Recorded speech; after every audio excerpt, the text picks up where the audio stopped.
Sports 56, WHBQ Memphis, and W253DF Memphis. It's time to get up and get your day started. Get up! Get up! It's Sports 56 Mornings with Greg Gaston and Eli Savoy. Good morning, everyone. Good morning! Good morning. Good morning. Good morning. On Sports 56 and 98.5 FM. The first hour of Sports 56 Mornings is brought to you by Old Dominick Distillery in downtown Memphis. Now, here are your hosts, Greg and Eli. Happy hump day, everybody. Welcome into Sports 56 Mornings on this Wednesday, July 8th, 2026. Greg Gaston, Eli Savoy, and Jay Ham. We're broadcasting live and local from the Family Leisure Studios.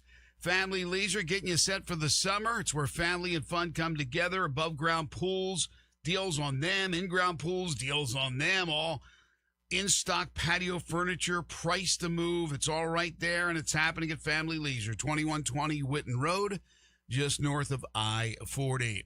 73 degrees right now. Feels like 84. It's just your typical hot, humid day with a chance of thunderstorms. Yesterday, the skies did open up, at least where I was, and we got a lot of rain. 87, the projected high, and then all of a sudden tomorrow and Friday, it pops up to 96. So a big jump. That's a 9-degree jump on paper tomorrow and Friday for the temp. That's not even the heat index. Always that chance of a thunderstorm. Tomorrow, about a 55% chance. Looks like Saturday, 91% chance of rain. Sunday, 70% chance of rain.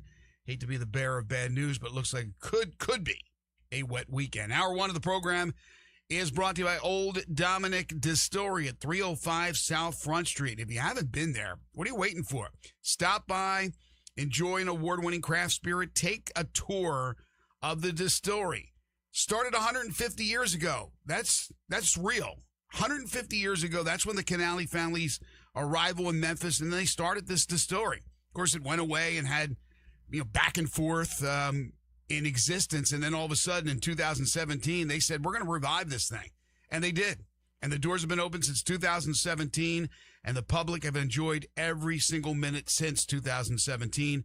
And you can enjoy it as well. Again, 305 South Front Street. That's where they produce the Tennessee whiskey, bourbon whiskey, Honeybell citrus vodka, Formula 10 gin. Find out more about them online at olddominick.com. Old Dominick Distillery. Come for the spirits. Stay for the experience. Cheers to Memphis. Coming up on the program today, Grizzlies roster moves. They have their man, Quentin Post. The trade is official with Beef Stew. We'll give you all the details on this complicated 6-team trade that got Beef Stew to Memphis and Santi Aldama to Dallas, and others certainly involved in that trade. Like I said, 6 teams. Very complicated. In the meantime, the Grizzlies wrapped up Salt Lake City and the Summer League by playing last night with a team very reminiscent of last year's team. A bunch of guys that you never heard of and a couple of guys that are just hanging on the roster. 96-82, they lose to Atlanta. They finished 1-2 in Salt Lake City, but now it's off to Vegas where every single team in the association will be playing. We got other NBA news to get to. It was a great final round of 16 day in the World Cup with Messi doing Messi things, doing it in a clean way, and Switzerland and Colombia going to PKs to decide that final spot in the quarterfinals. Will give you the Elite 8 matchups. Big 12 Media Days off and rolling, and it's off to a rip-roaring start. We got some baseball news to get to as they start to name Home Run Derby contestants. I still have a feeling that Hunter Goodman will hear his name called before it's all said and done. Wimbledon getting down to the final matches, and we got a dandy in the women's semis and a dandy in the men's semis that we'll tell you about. John Neal's going to join us, the president of Courage Through Cancer, our good buddy, at 7:25.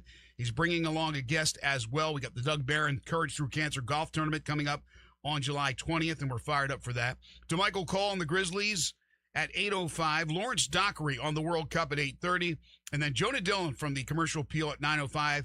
Who covers the Grizzlies, the Tigers, and a lot of other things for the CA. We'll talk to him about yesterday and our tour of Simmons Bank Liberty Stadium, and also about the Grizzlies moves, but more importantly, Tigers football. He ranked their opponents for the upcoming season. Certainly a tough task, a tall task for Charles Huff in his first year. We'll talk to Jonah about that. We'll take your calls and texts on the Sissy's Log Cabin listener lines as well at 901-360-8255. So kick back, relax, and enjoy 3 hours of scintillating sports talk. Good morning. Good morning. What's going on? Well, I did a roll call of the Grizzlies roster to see exactly where we stood. Better you than me. We're at 20 regular contracts now. 20 regular, 3 2As, and Richie Saunders is flapping in the wind at this point. Man, that's a lot of players. So there's a lot to be done in order to get things to where they need to be going into the season. But yes, they're at a full boat of 20 people now after this trade gets officially completed, and with now Quentin Post coming into the mix as well. Well, let's talk about all that. Before we do that, let me bring in the third member of our broadcast team. That's the one and only Jay Ham. Good morning to you, sir. What's going on, fellas? How we doing today? Doing good. I tried to watch that Summer League game last night. I haven't watched a possession of Summer League. Really? At all. I watched game 1 for the Grizzlies, did not watch game 2, and then last night I started to watch. Hendricks did play last night, but there was no Coward, there was no Boozer, there was no Small. I'm like, I'm not watching this stuff. I figured I probably would catch it when they get to Vegas, but not like on scheduled viewing appointment. It'll be one like on Saturday, Sunday morning. I roll over at like 5 a.m., can't go back to sleep. And I put it on NBA TV and they're running and I watch it there. I mean, even Kingston Flemings didn't play for Atlanta, so last night was almost a waste of time. 96-82.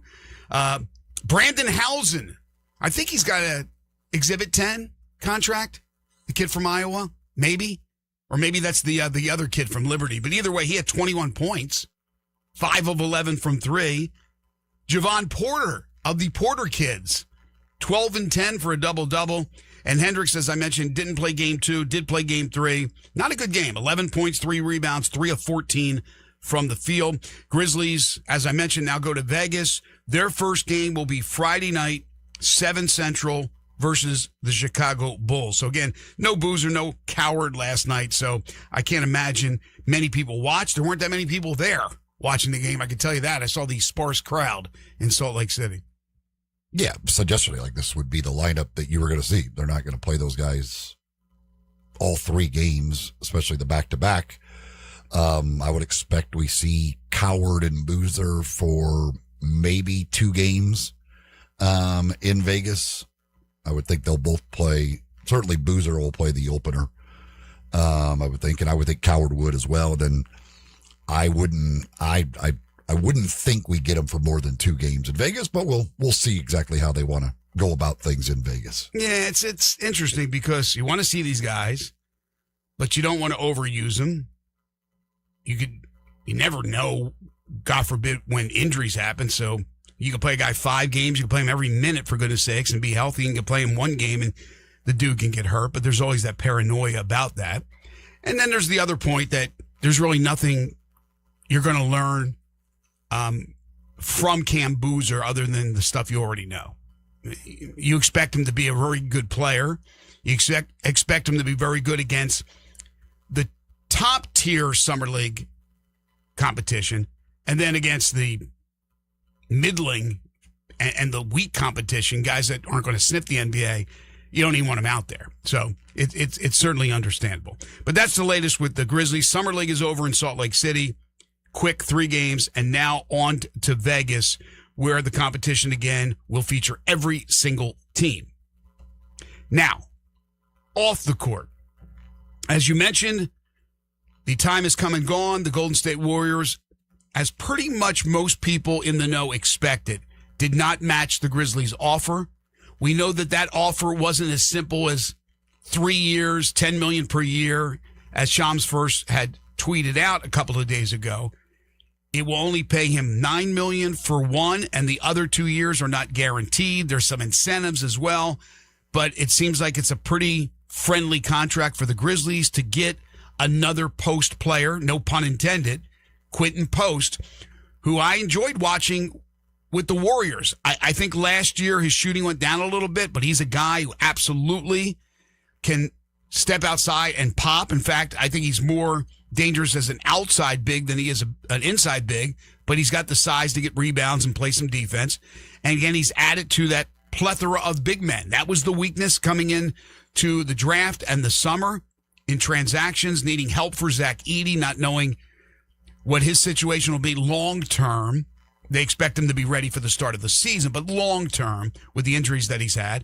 And they go out there and they get Isaiah Stewart in the trade, which we'll talk about in a second. They get Quentin Post. They draft Cam Boozer. Pretty good as far as filling those needs in the big category. Yeah, they certainly have a number of them now, and they were very smart in the way they structured this offer, knowing that it would put the Warriors in a tough spot. With the timing of it, as they continue to hope to try and get LeBron, and the amount of it that puts them in a situation as they battle against the second apron. So it was a smart deal by the Grizzlies to make it difficult. Golden State couldn't match it, and it might be a little. You're probably overpaying for Quentin Post a little bit, but it is only the one guaranteed year. So if after 1 year you decide you want out of it, it's easy to get out of it as well. So it's certainly looks okay from that perspective for the Grizzlies. And if you're looking at the bigs that I just talked about, and you throw in Taylor Hendricks, it's five guys basically. And who would be on the outside looking in a rotation? Because again, if everyone's healthy, Boozer's going to start at power forward, and Edey's going to start at center. Then you got to figure Stewart and Post are first, and Hendricks is kind of that guy on the outside looking in. But I don't think there's any worry about him, for all you Taylor Hendricks fans out there, that he's being moved or cut. I mean, Taylor Hendricks, I think, is a guy they like.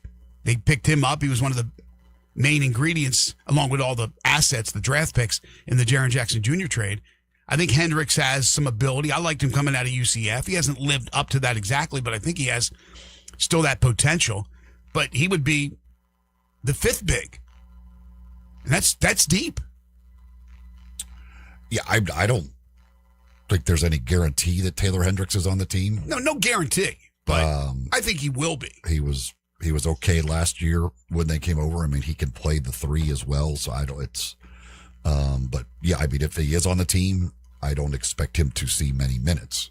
Right. I agree. Okay. So then the whole trade that brought Stewart to the Grizzlies, that was, I don't know, you explain that one if you want to. I mean, 6 teams were involved. Santi Aldama ends up in Dallas. Chris Middleton returns to Washington. There's a bunch of moving parts, but the Grizzlies get their guy in Isaiah Stewart. They get, who was it, A.J. Johnson, also in that trade, who is not long for Memphis, I don't believe. Santi's gone. They needed to do that to make sure they didn't use that 29.5 million exception.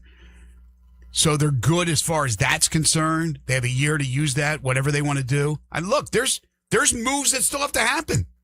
After every move that has already happened, we say it, and I think we're right on that another move has to happen, because you just went over the players under contract. And they could simply just start cutting players and eating cash, or they could look to try to deal. And we're not even talking about KCP, because you have the whole Portland trade with Ja. You have now what you picked up in this 6-team trade. You have a couple of other guys that you got to make decisions on as far as their future, like Javon Small. How much do you like him? Seems like maybe they do like him. Right now, it just doesn't appear that there's going to be some big trade to bring in another point guard. And, D'Angelo Russell. And maybe people are thinking that, okay, here's the guy. He'll come in and doesn't look like that's going to be the case. D'Angelo Russell, who is owed, $6 million? 5.9. 5.9. We'll round it off to 6. More than likely will never see time in Memphis. Yeah, he basically this, again, once a couple of these trades were made, it was reported that it was probably just going to morph into one big trade. I mean, for the Grizzlies, the same stuff happened. The picks for Isaiah Stewart that was agreed to, that same thing, Santi, AJ Johnson, the picks, all that stuff. But what ended up being added was D'Angelo Russell, and they were able to get a couple more second round picks for basically taking his contract, because that allowed Washington to do some other things by getting rid of his contract. So Grizzlies take on Russell. They get a couple of second round picks for doing so. He's an easy buyout candidate with his contract. And who ends up out of these 20 guys getting bought out, who ends up maybe getting traded somewhere, whatever, we shall see. But yeah, there's still, obviously, they got to get rid of at least 5 of them to set a regular season roster. And that's, again, not even including Richie Saunders on whatever they want to do with him, but just with guys under regular contracts right now, 5 of them have to be gone. But do you foresee any significant move that lands them a player that they're actually going to use that could be a starter or rotation player? Or do you think this is now just getting down to the number any way they can? Yeah, I don't see a player of impact at this point. Okay, so you think they're going? They might take a bad contract from somebody. Okay. Do some things. Like, again, it's just all about garnering assets for the future and doing things that way, and then getting rid of players to get your roster down to where it's got to be. But you see them moving on. They will be big in the buyout market. Right. You see them moving on from Russell. He's not going to play, and so their starting point guard, more than likely, unless something, again, significant happens, is either going to be Ty Jerome or Scottie Pippen Jr. or Javon Small to start the season. That'll be your starting point guard. They will be your point guards. Yeah, that would be my guess. Okay.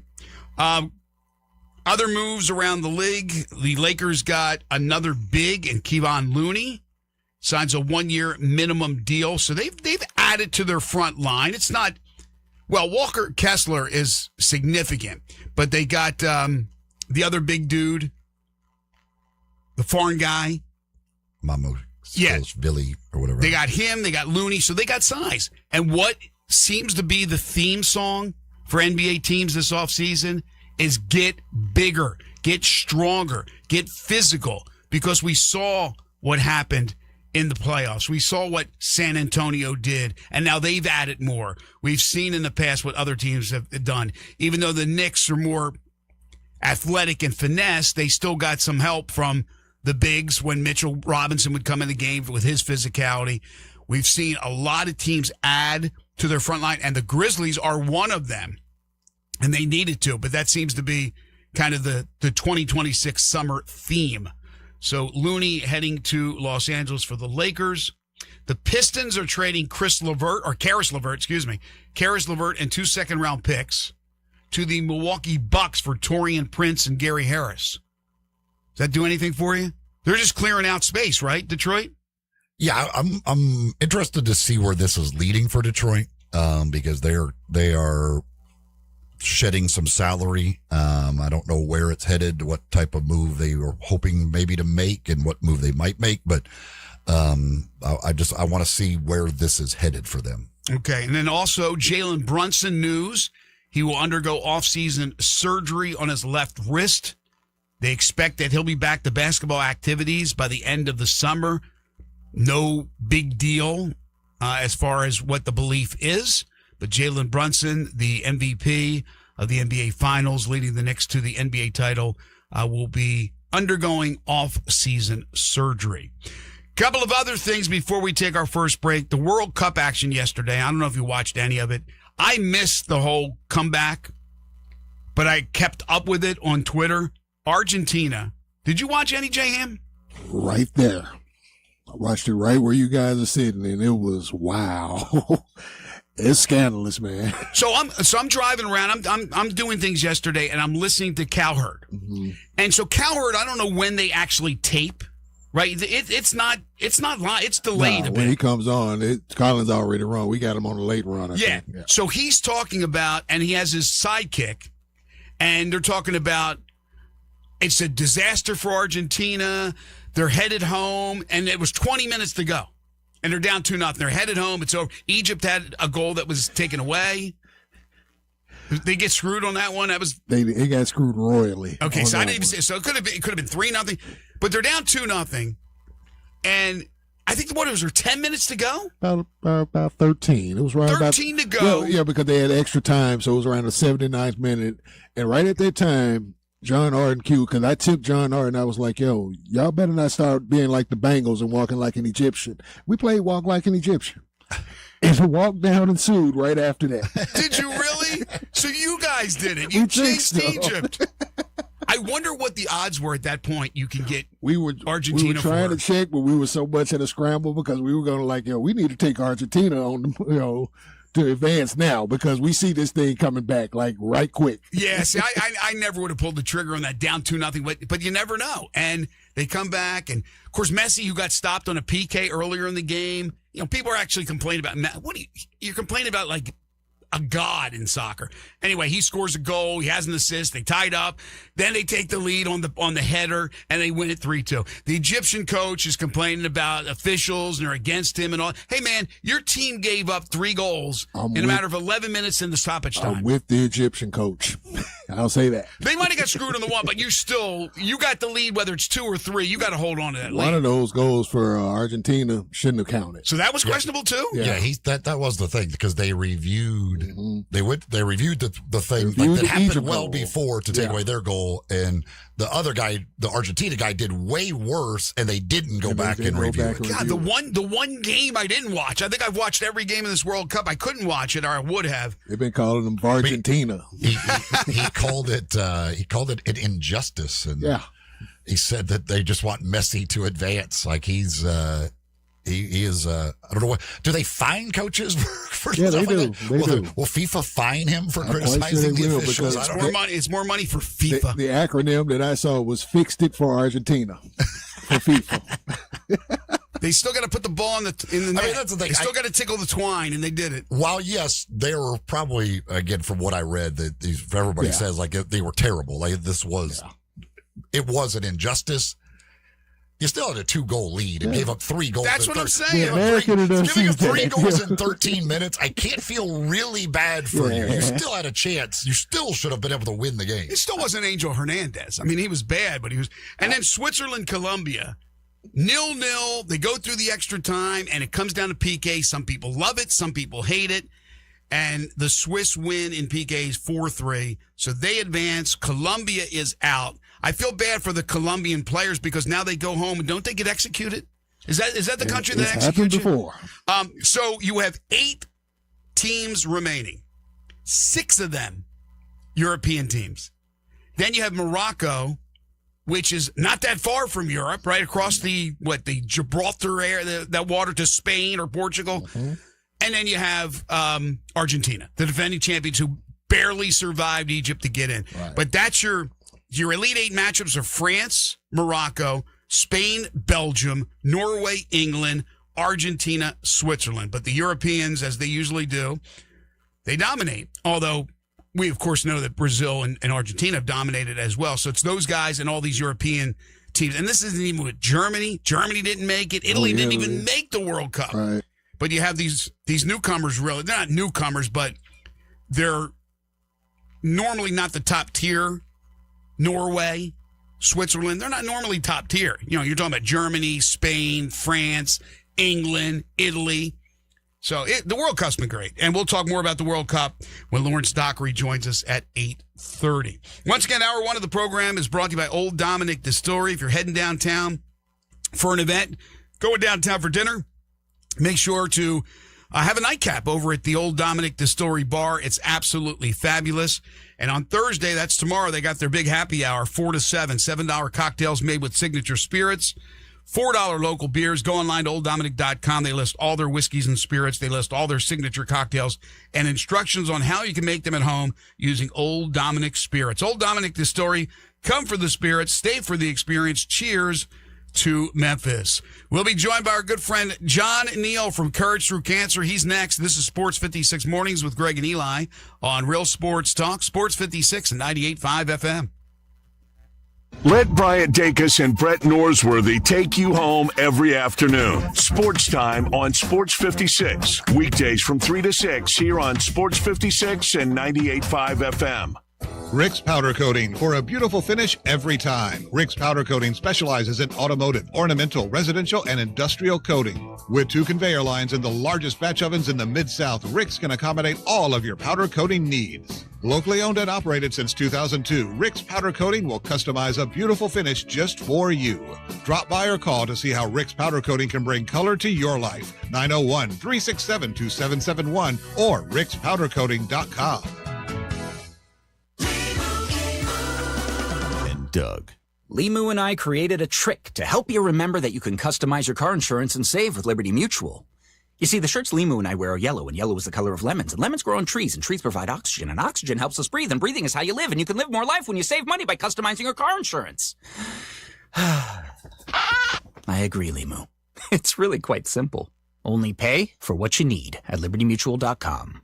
Liberty, liberty, liberty, liberty. Check it out. Central Barbecue has an app. Hey, let me see it. Don't just grab somebody's phone. Jeez. Oh, okay, then just show it to me. See? Oh, wow. Simple, straightforward. I know. Just tap on the Central Barbecue app, and you can order from any Central Barbecue. Oh, they've got all 4 locations. They got downtown, Poplar, Summer, and even South Haven. Yep. Place your order on the Central Barbecue app, and it'll be ready when you arrive. Your food will be ready in 10 minutes, and there are no extra fees for using the app. Now, that is a sweet deal. It is a sweet deal. Looking for that perfect piece that says forever? As did Grammy winner Lainey Wilson for her engagement. Discover the elegance of Holly Winter fine jewelry in Germantown. From stunning custom designs and engagement rings to timeless gifts you'll treasure for years. Holly Winter offers personalized service and beautiful fine jewelry for every occasion. Visit Holly Winter Fine Jewelry at the Shops of Forest Hill on Poplar, where Memphis finds sparkle, style, and something truly special. Holly Winter Fine Jewelry, 9155 Poplar, Suite 18. Sports 56 traffic. Good morning. A steady flow of traffic spotted now coming down I-40 westbound. That's only going to get heavier the next few minutes passing Chambers Chapel, Canada Road. All that traffic flowing in right now on I-40 in from Fayette County here into this section of Shelby County. It's already a little bit crowded in the Midtown area, 240 northbound, especially as that builds up by Lamar. Hey, don't let a slipping transmission make things worse on your car or truck. If you're having transmission problems, let them check it out today at Amco Transmissions. Amco, AA, beep, beep. MCO. I'm Commander Chuck with your on-time traffic.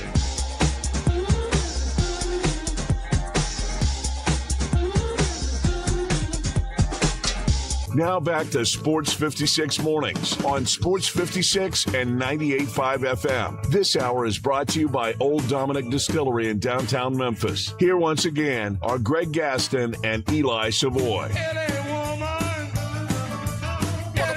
7:28 the time, hour number 1 here on Sports 56 Morning. It's the Hump Day edition, the Wednesday, July 8th, 2026 edition to be exact. Greg Gaston, Eli Savoy, Jay Ham with you, broadcasting live and local from the Family Leisure Studios. And today, in studio, we have our good friend John Neal. He's the president of Courage Through Cancer. You've heard John over the past years. We always enjoy talking with John and what he does as the president of Courage Through Cancer. Even before he became the president, was so involved in that, and it's such a great organization and such a worthy cause. And you know, one of the beneficiaries of it, one of the guys that has been honored over the years, unfortunately, who battled through cancer himself, is Jeff Ernest, who's also with us, who went through stage 4 cancer, and he's a survivor, and he's here. He's also been the co-host of the golf tournament. The 6th annual Doug Barron Courage Through Cancer golf tournament will be coming up on July 20th, and they are both here in the flesh, in studio. Gentlemen, welcome. Thanks for having us. Thank you. Great to have you. John, let me start off with you. The golf tournament, which is a great event, we'll be out there for that at TPC Southwind, will be coming up on the 20th.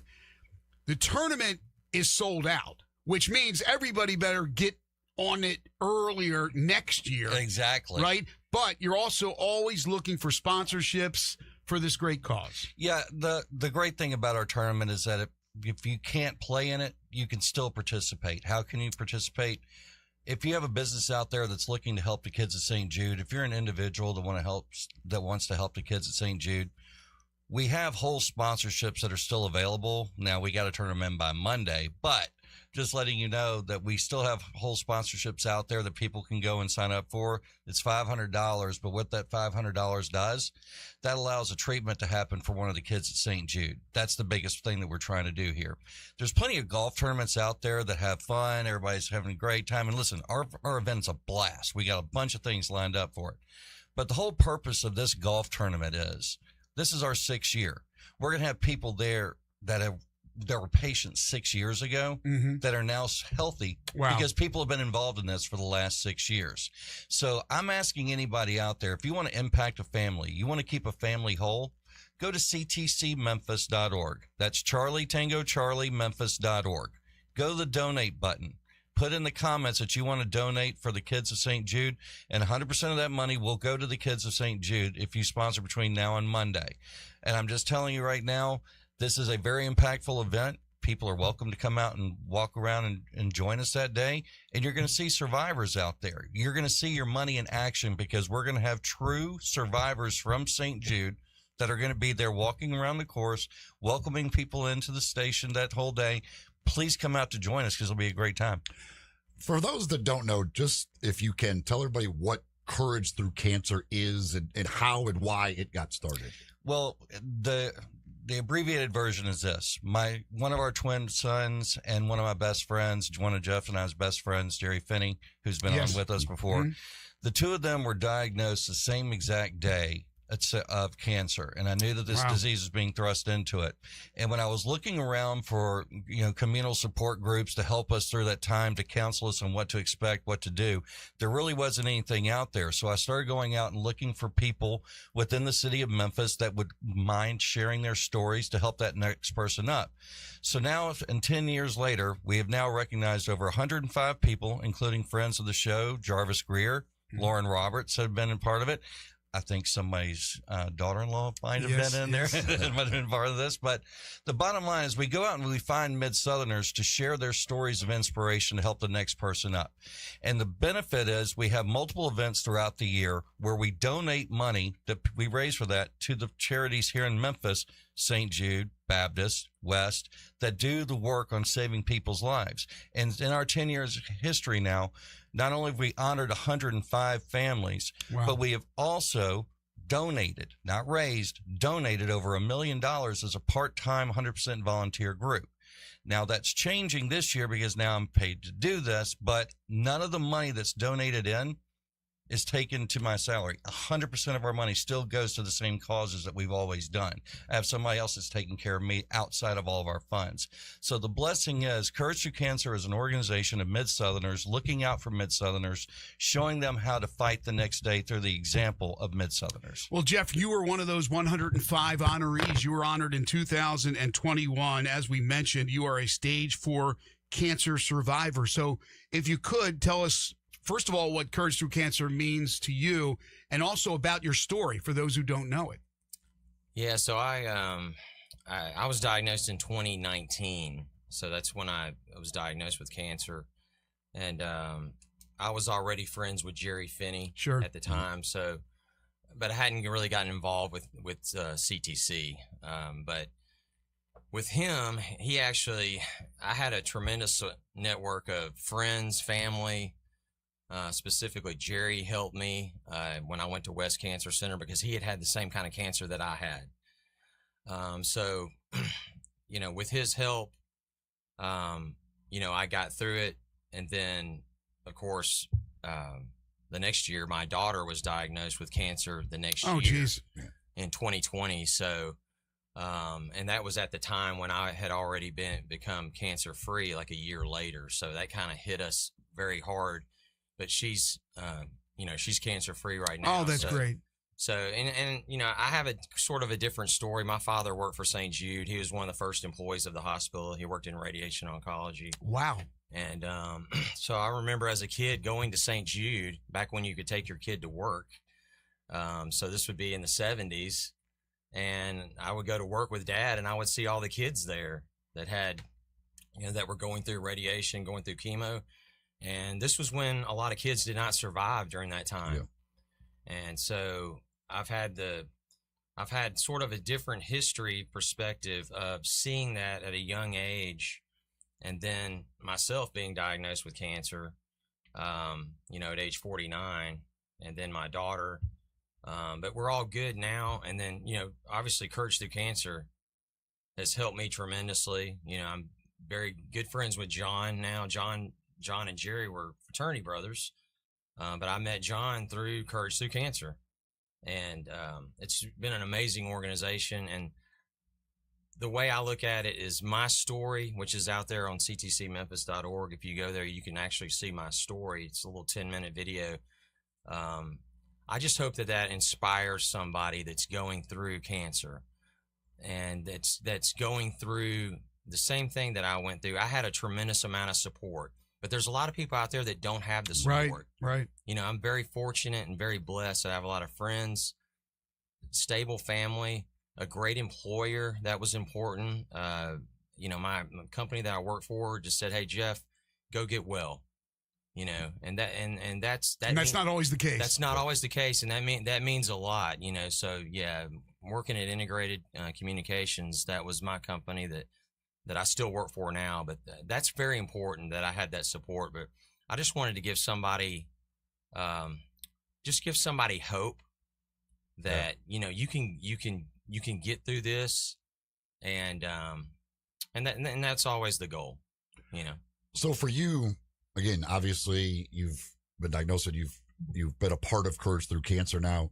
As you said, your dad working at St. Jude, so you've seen that side. So, like, tournaments like this, things like this that raise money for St. Jude, you understand that importance, but what does that kind of mean to you to tie all of this stuff together, kind of tie your kind of whole life together? Yeah, it's it's neat. I understand the amount of money that it takes to run St. Jude.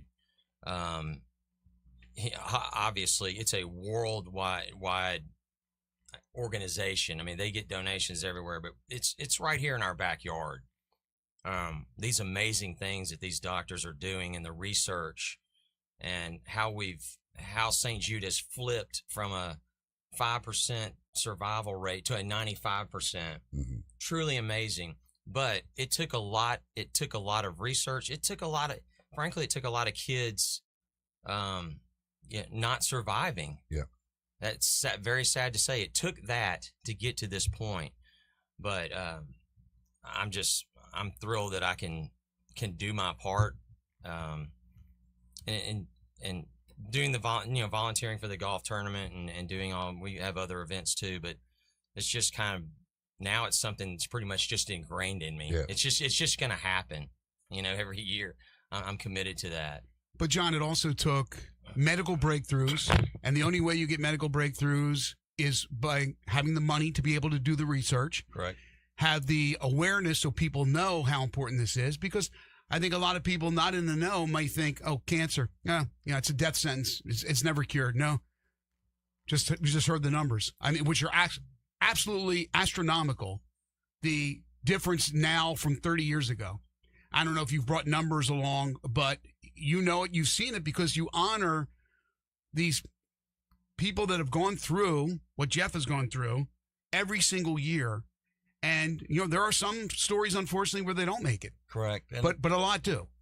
And, the one thing I always challenge everybody to remember is that whether it's within your family, or it's a friendship group or somebody you work with, there's nobody that's unscathed by this disease. Right. Okay.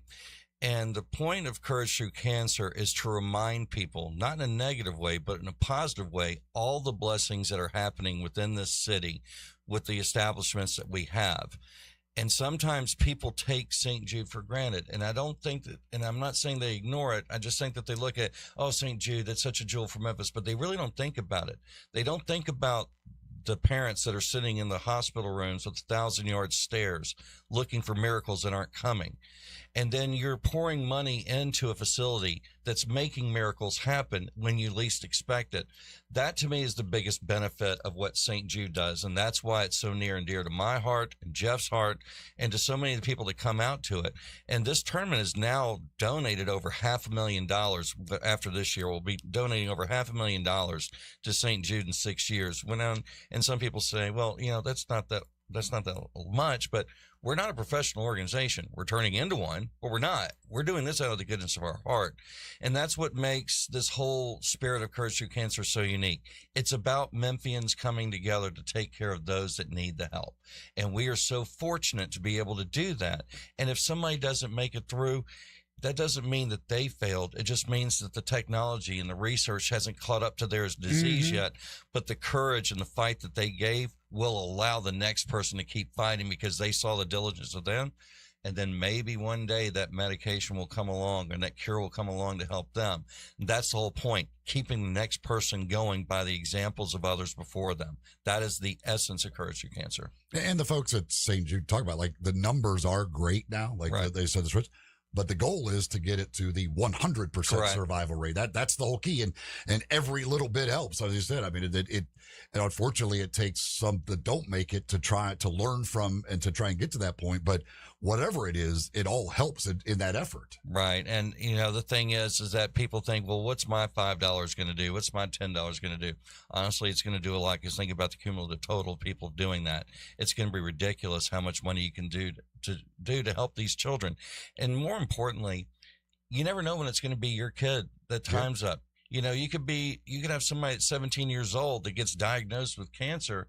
That's your child. And all of a sudden, where do I go? Well, guess what? You get to go to St. Jude, and guess where it is? Right here in Memphis. And that's the whole thing. So every nickel, every dime, it doesn't matter how small or how great. We're all in the fight together. And as long as you're engaging in it, that's what we ask people to do.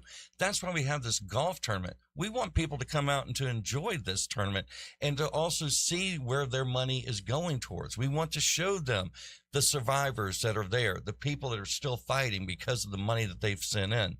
That, to me, is the most important thing. Jeff, you were talking about having the system to lean on. You had friends and family, but with Jerry Finney, who had gone through it, you were able to lean on him. You knew him. He was a friend.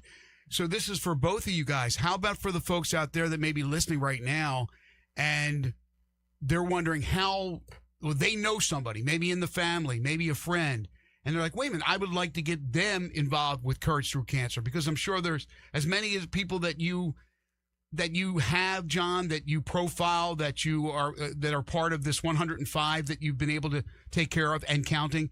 There's many that aren't in that position. How do they get into that position? How do they find out more about what you guys are doing to be able to communicate to that person that there is help in this organization, Courage Through Cancer? Well, I will tell you that with knowing Jerry Finney at the time, and not really knowing about Courage Through Cancer, with Jerry, he actually went with me and my wife to West Cancer Center. He went when I met with the doctors, because I didn't really know a lot of the questions to ask, and he understood it, and he helped us get through that with the doctor. I had a tremendous doctor at West that treated myself and my daughter the next year. So we were fortunate. We went to the same doctor. My daughter was 20 at the time. But I think just having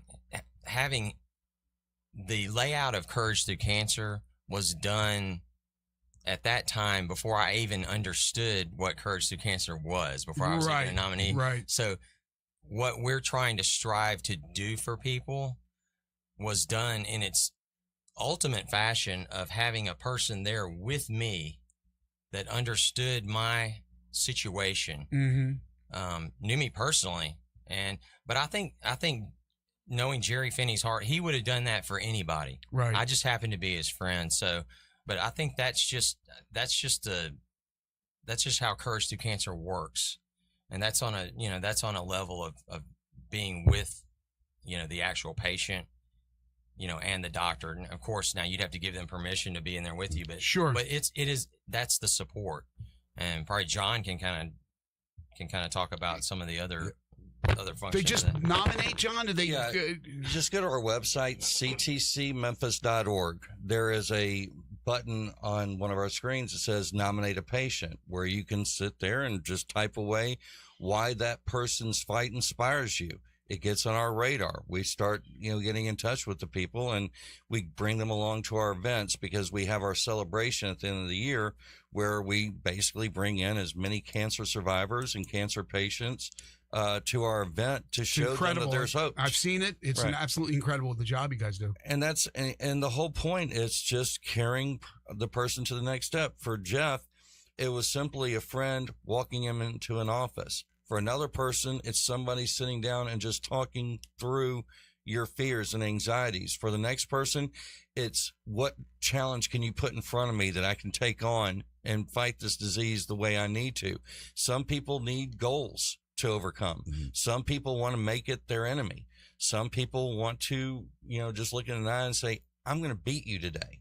And to me, that's the whole point of it. And also at the same time, it's all about communal support. What can we do to help the next person up? That's the definition of Courage Through Cancer, is to help the next person up. Well, and you mentioned, but obviously we got the golf tournament coming up, but what are other events that people can get involved with, or whatever that you guys put on? Well, we had a pickleball tournament that we were talking about dumping because nobody was attending it, but we had 40 teams a year ago and we went to 107 teams this year. And it's all because I had Mark Goodfellow do a bunch of social media posts with championship wrestling belts. And all of a sudden we had 60 extra teams sign up in a week. But we have pickleball where we recognize West Cancer Foundation. We have the Courage 5K, the Gina Hollenbach run that we do for Baptist Cancer Center. And then we have obviously the Doug Barron CTC Classic for St. Jude.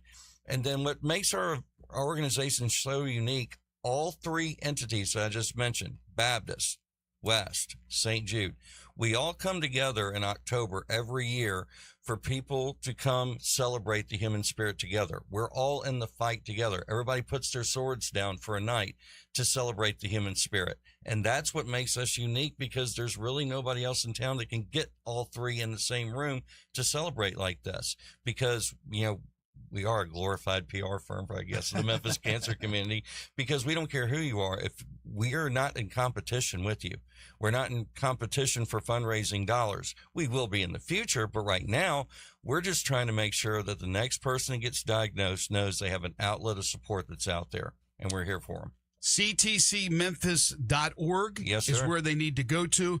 Again, we'll be out at the golf tournament. We're looking forward to that. That'll be on July 20th at Southwind. But again, if you want to donate as far as being a sponsor, a whole sponsor, that's still available. As far as getting a team together, unfortunately, you're out of luck this year. That's how popular this tournament is. So already start to think about it for 2027. But the job that John and the folks at Courage Through Cancer do is immeasurable. We thank you. You're a great friend, John. We appreciate it. We're looking forward to being out there. We'll talk to you then. And Jeff, your story is fantastic. Your daughter, I'm glad she's doing great. I'm glad you're doing great. It's one of those success stories that we're hearing a lot more of. A lot more success stories now than going the other way. So thank you for joining us and sharing that with our listeners. Absolutely. We appreciate it. Gentlemen, thank you so much.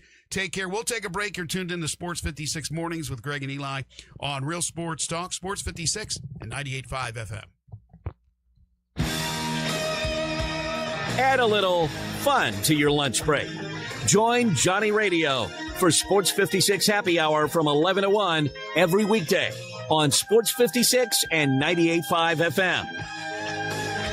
Chris Price here with Metro Builders Roofing and Restoration. We've seen days, even what seems like weeks of soaking rain, damaging hail, and even flooding. So today, do one simple thing. Look up. If you see a water stain, bubbling paint, or discoloration on your ceiling, don't ignore it. What starts as a small roof leak can quickly become mold, turning a minor problem into a major expense. At Metro Builders Memphis, our professionals will inspect your roof, assess any storm damage, help mitigate further damage. We'll measure your roof from outer outer space and guide you through the repair or replacement process with an estimate on site with multiple options at that. Don't let them tell you your roof needs to be replaced when all it may need is some love. We'll give you an honest assessment so you can make the right decision for your home and family. At Metro Builders Memphis, call me, 901-375-1717. That's 901-375-1717, or simply book your appointment online at metrobuildersmemphis.com. Tito's Handmade Vodka is America's favorite vodka for a reason. From the first legal distillery in Texas, Tito's is 6 times distilled till it's just right and naturally gluten-free, making it a high-quality spirit that mixes with just about anything. From the smoothest martinis to the best Bloody Marys, Tito's is known for giving back, teaming up with nonprofits to serve its communities and do good for dogs. Make your next cocktail with Tito's. Distilled and bottled by 5th Generation Incorporated, Austin, Texas. 40% alcohol by volume. Savor responsibly. You know that feeling when something is supposed to be complicated and then it's not? That's the Dobbs Brothers way. For your new Chevrolet, there's no games, no runaround, no surprises. Just straight answers from people who actually mean them. Buying a car shouldn't feel like a battle. And at Dobbs Brothers Chevrolet, it doesn't. Trust, transparency, and driving our community forward. That's the Dobbs Brothers way. Shop Dobbs Brothers Chevrolet of Bartlett today. Now back to Sports 56 Mornings on Sports 56 and 98.5 FM. This hour is brought to you by Old Dominick Distillery in downtown Memphis. Here once again are Greg Gaston and Eli Savoy. That's me in the corner. Welcome back, everyone. 7:51 the time. Wrapping up hour one of the program. Coming up in hour two to Michael Cole on the Grizzlies. 8:05, Lawrence Dockery on the World Cup at 8:30. We'll talk with Jonah Dildon at 9:05. We'll talk about Tigers football and the Grizzlies as well coming up when he joins us in hour number 3. Big 12 Media Days underway. The official start of the college football season. I always say it's the SEC Media Days. I always thought the SEC Media Days was first. I guess there's no exact science with that. It just seems like they're always first, but not necessarily the case, and certainly not the case this year as the Big 12 is underway. The SEC gets underway. Do you know, off the top of your head, couple of weeks? They get underway the day of the Courage Through Cancer Golf Tournament. So on the 20th. The 20th is the first day. Brett will be down days. in Tampa. Brett Norsworthy, of course. I'm sure next week is probably, I don't know if ACC, Big Ten, I don't know for sure who's doing next week, but yeah. Do they console each other when this is going to happen? Do they try to space it out, or is it just pot luck? I'm sure they do. Because they obviously understand the media can't be in a bunch of different places at once. So you want the media at your things. You don't want them at the same time as others. Yes, but certainly there are some, and in fact, a lot of media that cover one conference. Like we know all the dudes that are like basically SEC guys, but then there's the national dudes that obviously cover everything. But Brett Yormark, the Big 12 commissioner, Ross Dellinger reporting that he and Texas Tech executives recently met at a Fort Worth steakhouse, not a bad place to meet, to bury the Brendan Sorsby hatchet. But he says a tough reconciliation process remains ongoing. So a nice steak, a nice T-bone or whatever they had, and all the sides and a couple of cocktails, I'm sure, didn't do the trick. Maybe they'll have to do that again. Dellinger also reports, which was expected, that the Sorsby saga continues. The NCAA has sent Cincinnati a letter of inquiry. Now, the inquiry letter is not uncommon, doesn't necessarily signal wrongdoing. Cincinnati did provide a statement about that. They said, we have had continuous conversations with the NCAA since the initial reports related to impermissible sports wagering began. As we have stated before, we do not believe any athletics official or staff member was aware of any impermissible sports wagering. That's what the inquiry is about. Did they know? And then he went on to Texas Tech, and they didn't say anything about it. There are some that say that they leaked the information, somebody with Cincinnati, so Sorsby would be screwed at Texas Tech. Although we know how many hoops they had to jump through before they finally were able to prevent him from playing after he got the waiver. So it's been a soap opera to say the least. But again, Sorsby will not be a part of the supplemental draft because there will not be a supplemental draft this summer in the NFL. He'll have to wait until 2027 and the draft to play in the National Football League. But the Big 12, we had that little situation yesterday with one of the reporters and your Mark? Did you follow that one? I did not. I don't know what the dude was talking about Sorsby, and I didn't see the clip, so I got to go back and see it. But a lot of people made a big deal about it yesterday, that it was kind of a off-putting question to your Mark, who got a little hot under the collar. But that's to be expected. You figured there's going to be some fireworks at the Big 12 Media Days. Yeah, ACC is next week, then SEC, then Big 10. Okay, so they do space it out. Order of operations for talking season. Now, I don't know if they have a media poll or not, but they did have the USA Today preseason Big 12 poll. Texas Tech, without Sorsby, picked first. BYU second. Utah third. Houston fourth. Arizona fifth. And TCU sixth. The other big news that came out of the Big 12 yesterday was more revenue for the teams, because the league will now be branded as, hold on to your hats, the Monster Energy Big 12 football. So any reference to the Big 12 is the Monster Energy Big 12 football conference.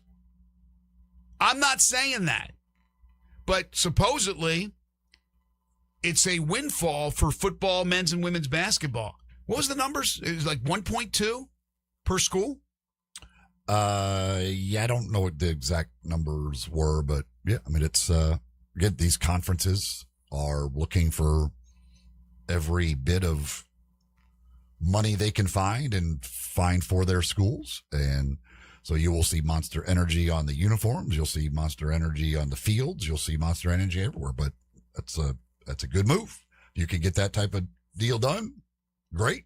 That's just increased revenue. Especially for the Big 12s and the ACCs, or any conference other than the Big 10 or the SEC. They're finding sponsorships with anything. I mean, we've had sponsorships for a team's defensive coordinator. Like weird stuff, wacky stuff. And again, it'll be on, like you said, the uniforms. It'll be on boards around the stadium. I'm sure it'll be everywhere. But I don't know how many people will reference that when they talk about the conferences. And they're comparing, well, let me compare the SEC to the Monster Energy Big 12. I didn't even know that Monster Energy was that big. It's humongous. I thought Red Bull controlled that. Now, the energy drink market is wide open like that. They got all kinds of stuff we ain't even heard of that people consume. There's enough for a few of them to make lots of money. Right. And spend lots of money in this case. So anyway, that's what was happening yesterday at Big 12 Media Days. We'll take a break. We'll come back. Hour number 2. We opened up the show talking about the Grizzlies. We'll continue that conversation with DeMichael Cole, the logjam with the roster, what it all means, what could go down, and then World Cup talk with Lawrence Dockery. And then later, Jonah Dillon will join us. We both visited Simmons Bank Liberty Stadium. We were part of the contingent that toured yesterday, Eli and myself. We will discuss that on the program as well. And we'll get to your calls and texts on the Sissy's Log Cabin listener lines at 901-360-8255. This is Sports 56 Mornings with Greg and Eli on Real Sports Talk, Sports 56 and 98.5 FM. Not only can you listen to your favorite shows on Sports 56, you can also watch video of the shows live on Twitter and YouTube. Watch and listen every day at Sports 56 WHBQ. Hey Memphis, Tyler Harrington from Memphis Baseball. When you need a financial teammate who's got your back, choose Southern Security Credit Union. From great rates to friendly local service, they deliver every time. Visit southernsecurity.org or call 901-452-7900 to join today. Southern Security Credit Union, your home team credit union, is a proud supporter of Memphis athletics and 901 women and is federally insured by the NCUA.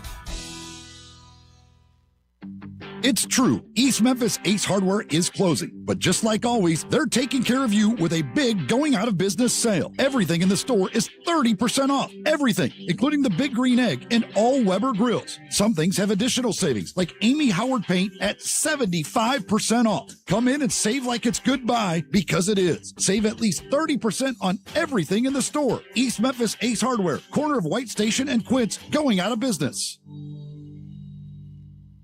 Ken Garland, you are in your 72nd year of business. Your son William is now joining you. What do you think is the key to your longevity in the building business? My dad started the business in 1965, and I think being on the job sites daily and being accessible to homeowners has been a key to our success. You guys have a work ethic, as you like to say. You're not hiring people to be on the site. You guys are there every day. We interact with the subcontractors multiple times a day on each job site. I think that has been a key, as well as using the same subcontractors 20 plus years in most cases. When you talk about materials, what is the first thing you're thinking about when somebody comes to you to build a home? We're just trying to meet the expectations of the client and the homeowner and the architect and give them what their dream is. When you get a Ken Garland home, what do you guarantee? We'll be there after the job is finished. We're still accessible to all our clients. Now I need to know, how do I get a hold of Ken Garland? You can reach us at kengarland.com. This traffic brought to you by Old Dominick Distillery. Come for the spirits, stay for the experience. Cheers to Memphis. Learn more at olddominick.com.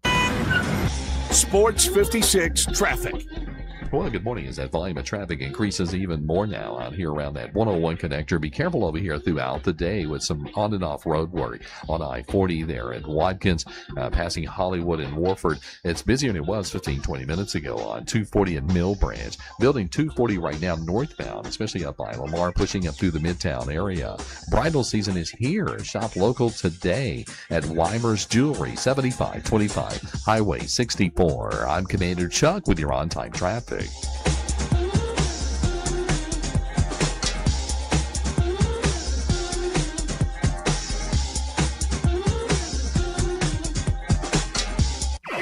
We are Sports 56, WHBQ Memphis, and W253DF Memphis with John Harden. Weekdays from 11 to 1. Now back to Sports 56 mornings on Sports 56 and 98.5 FM. This hour is brought to you by James Gaddis Jewelers. Genuine diamonds, baby. Here once again, Greg Gaston and Eli Savoy. Sports 56 Mornings, hour number 2 on this Wednesday, July 8th, 2026. Greg Gaston, Eli Savoy, Jay Ham with you. We're broadcasting live and local from the Family Leisure Studios. Family Leisure at 2120 Whitten Road, just north of I-40. Right now, sunny, 75 degrees with a feel like of 87, 55% chance of a thunderstorm today, but right now it looks nice. Then tomorrow gets really hot, 96 tomorrow, 96 Friday, with a chance of thunderstorms tomorrow. Friday looks to be pretty good. Always that chance of rain, but I see more sun than clouds. And then, unfortunately, the weekend looks like it could be wet. Saturday, some sun, and the chance of thunderstorms at about 90% right now. Saturday, or Sunday rather, rain, 70% chance, upper sit, with the temperature dropping from 91 to 86 for your high temp on Sunday. James Gaddis Jewelers is the second hour sponsor of Sports 56 Mornings. Open 10 to 5 Monday through Friday, 10 to 4 on Saturday. They're closed on Sunday. They are your family's jeweler. They've been around for 60 years, so generations and generations have purchased jewelry from James Gaddis Jewelers, whether it be that diamond engagement ring, wedding rings, personally designed wedding sets, or any other fine jewelry like watches, necklaces, bracelets, pendants, earrings, one-of-a-kind, estate and vintage jewelry. They have it for you at James Gaddis Jewelers. All their diamonds are independently graded and certified. They understand there's a lot of competition. They make sure they have a price point to suit everyone's budget. So whether it be that natural earth diamond or even lab-grown diamonds, they have them for you at James Gaddis Jewelers. Also, they are full-service jewelers. They got 2 bench jewelers ready to serve you daily. So you got an issue, stop by to James Gaddis Jewelers. They'll take care of that for you. James Gaddis Jewelers, 4900 Poplar between Mendenhall and St. Nick, on the web at gaddisjewelers.com. Time now to talk with Michael Cole. 2 watches, that's 12. Come through and slam on you. I'm in the L. It's time to talk some Grizzlies basketball. Joining Greg and Eli is DeMichael Cole, Grizzlies beat writer for the Commercial Appeal. Here's DeMichael with Greg and Eli. Here's DeMichael Cole. He joins us every single Wednesday talking Grizzlies and the NBA. You can read him at the Commercial Appeal. Listen to the Locked On Grizz podcast that he co-hosts with Joe Mullinax. Also follow him on Twitter at DeMichael C. Good morning, DeMichael. Good morning. How we doing? Doing good. So are you still here, headed to Vegas? Are you in Vegas? What's going on right now? Oh no. I was planning on going, but I'm staying back. Got to take care of some personal things here. Okay. But yeah. So you'll cover them from afar. Yeah, for sure. Have you been added to the Grizzlies roster like everybody else? Look, if they add me at this point, then they're definitely not going to have room. So, you could get a good buyout. They haven't added me. I think that the picture's getting clear that they can't be adding anymore. All right, so let's. I don't even know what happened since. Well, I know kind of what happened since we last talked to you, but I don't even know if the Isaiah Stewart thing happened. But now it's official. Let's just take it one step at a time. All right. The addition of Isaiah Stewart, what does that mean for the Grizzlies to you? Yeah, well, it's almost official. Okay, still not officially. But, gosh, that's crazy. Yeah, but it's a big move. I think this is more about changing the identity, right? Fixing the culture of this team. You get that. You also get a guy, and we can talk about all the identity things and the dog mentality, etc. But I keep reminding people that this was a guy who was probably going to make an all-defensive team last year before the suspension and the end of the season. He was on that pace. He was arguably Detroit, one of Detroit's top two defensive players up there with Azar Thompson. So he's a dog defensively. He's going to play his role. He knows his role really well. No ego. He's going to take care of his star players. He's not going to let these guys, get free shots in on Cam Boozer and whoever else because he's that guy that's going to stand up for him. So I like the move. I've talked about the idea of the Grizzlies creating kind of an insurance policy behind Zach Edey, having a contingency plan. And Isaiah Stewart is a guy with a lot of starting experience. So that's a big move for him. Since we last talked to you, the Santi portion of this became news, and of course it grew into the big trade that was all grouped together. But we've talked about Santi possibly being an expendable guy, especially with the people that they've added. What do you think of that move to ship Santi to Dallas? Yeah, that's another one where little to no surprise. In part because, again, you mentioned the contract. When Santi got this contract, we looked at it. It was a nice, sizable deal. But when you just look at it a step closer, you're like, this is a very tradable contract at some point. $17 million a year was pretty flat throughout. There's a team option after the second season, so you kind of protect yourself in that way. And in a sense, it kind of operated as an expiring going into this offseason because of that team option. So very expendable, and he's a solid player. He doesn't fit with the Grizzlies, the direction that they're going in anymore, right? You got Cam Boozer at power forward. He's going to get a bunch of those minutes. You got a bunch of different guys at the 3. Now you got a bunch of different guys at the 5. So it's like you be playing Santi out of position on most nights. Like it's not like with Jaren where you would bring Santi in and you could throw him at the 4 and Jaren would slide to the 5 and things like that, or another 5 would come into the game. Cam Boozer is going to be playing the 4. So I think all of that kind of played a role. Of course, we just talked about the identity of the team shifting.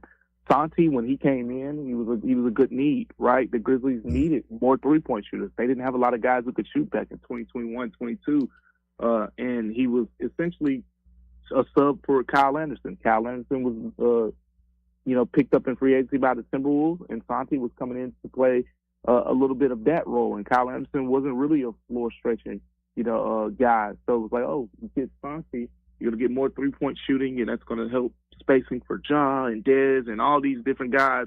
So again, at the time, it made a lot more sense than it does now. If they have more guys that can shoot, they're prioritizing these defensive minded, dog type guys. So I like the deal. You're able to get a first round pick, even though it's top 20 protected. You're able to get a first round pick, from the Golden State Warriors via Dallas in that trade. So that was a pretty good net gain in this deal. Of course, you add on the other draft capital that the Grizzlies have been able to pick up this season. It just goes to show what this offseason is really about with this team. Well, speaking of post help, they were able to do so via free agency. I'm not sure if many people thought they would be able to bring in a player via the free agent route, and they do so with Quentin Post. Zach Kleiman is being applauded by a lot of people that this was a great offer that Golden State wasn't going to match, and it really doesn't cost the Grizzlies a lot in the long run with the second and third years not guaranteed. Post is a guy who, yes, is a three. He can shoot the three, kind of like Santi, but he's more physical than Santi. He can also play, no pun intended, in the post. What do you think about the pickup of Quentin Post and now how deep that front line is?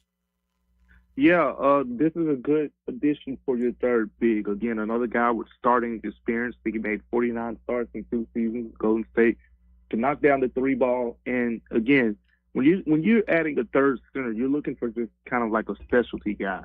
All right, you're looking at give me a guy who is good at something. He doesn't have to be good at everything, but he has to be good at something.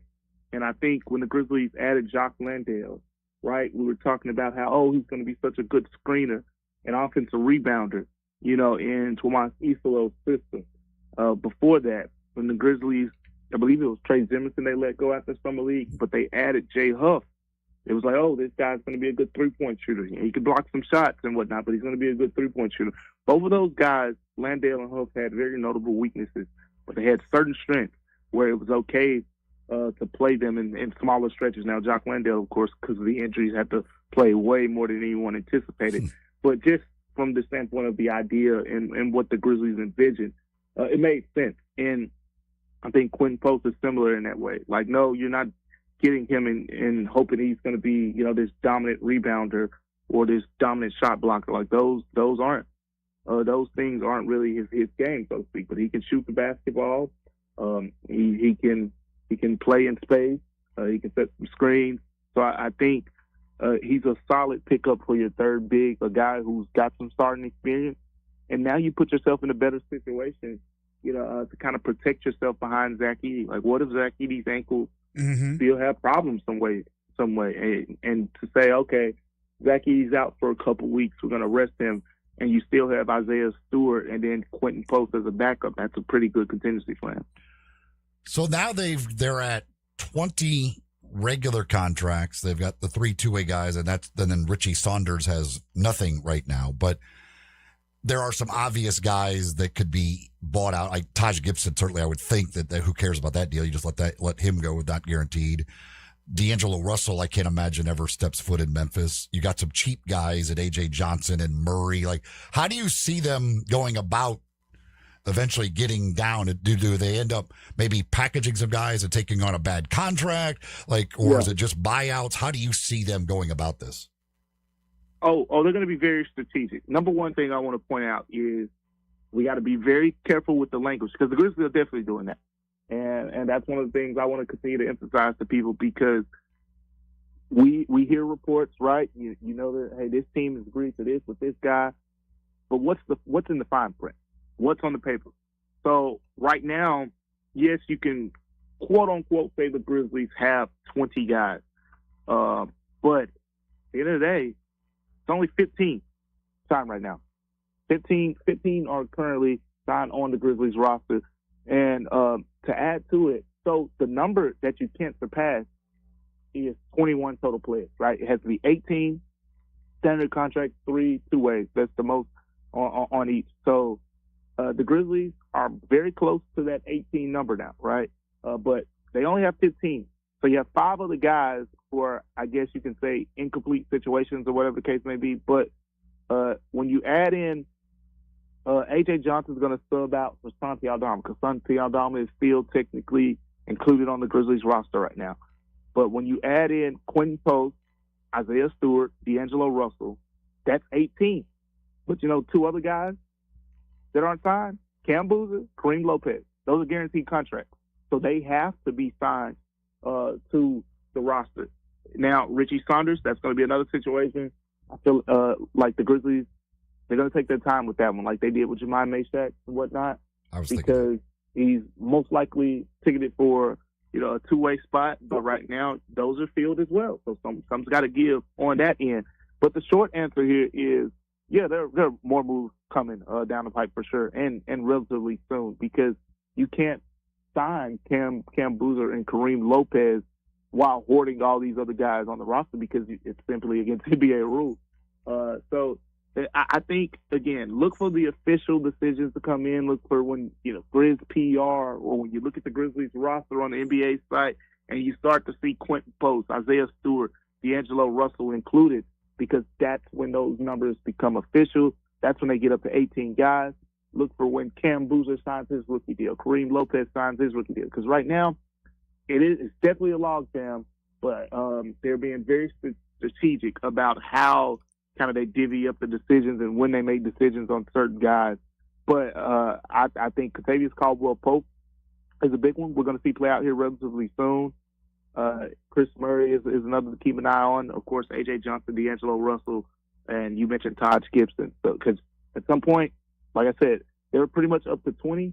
You're going to need to be down to 15 when the season starts. Those 5 right there that I just named are probably 5 that are going to be ticketed for not being on the roster by then. Is there a deadline where the first round pick contracts have to be done?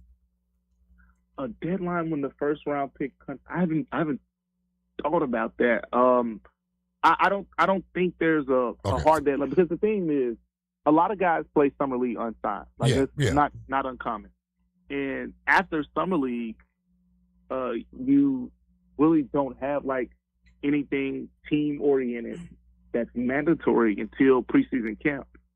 So, and usually by preseason camp, these guys are signed. And I'm sure, again, by that point, Cam Boozer, Kareem Lopez, both those guys will be good and signed by then. So, I think, look, but they could wait a little while to try and work around this a little bit. In theory, they could, yeah, for sure. So, as a beat writer, as opposed to a sports talk show host like we are, we throw out a lot of stuff that's out there, and we will dive into speculation, of course, and we will give the proper due when somebody has the story. But that's what we do. We kind of throw around things. You just hit it on the head about being careful with the language and what's real and not real. Does it make it tougher for you when you get a guy like maybe a Shams, who we know is a legit guy, and he reports that, and you know that it's still not official yet? Because as soon as I said, whoever I said, you were like, well, that's still not. And I'm like, man, that still hasn't happened. Isaiah Stewart. So you're waiting as a beat guy. You're waiting for the Grizzlies to officially announce before you move forward. Is that correct? Yeah, in the off season more so than the regular season. Like, things move faster in the regular season. You don't got time for all this. But in the off season, there's just so many moving parts and things. Like, for example, when Isaiah Stewart was, agreed upon in principle during the draft. That's 2 weeks ago at this point. And still, we haven't seen the Grizzlies put out anything because, of course, you have to wait till at least July 6th for the new league year to kick in. But then there's language things like, the Grizzlies, in this case, they wanted to keep the traded player exception. And it's so much league-wide language that you have to be tuned into to understand, this little thing might change.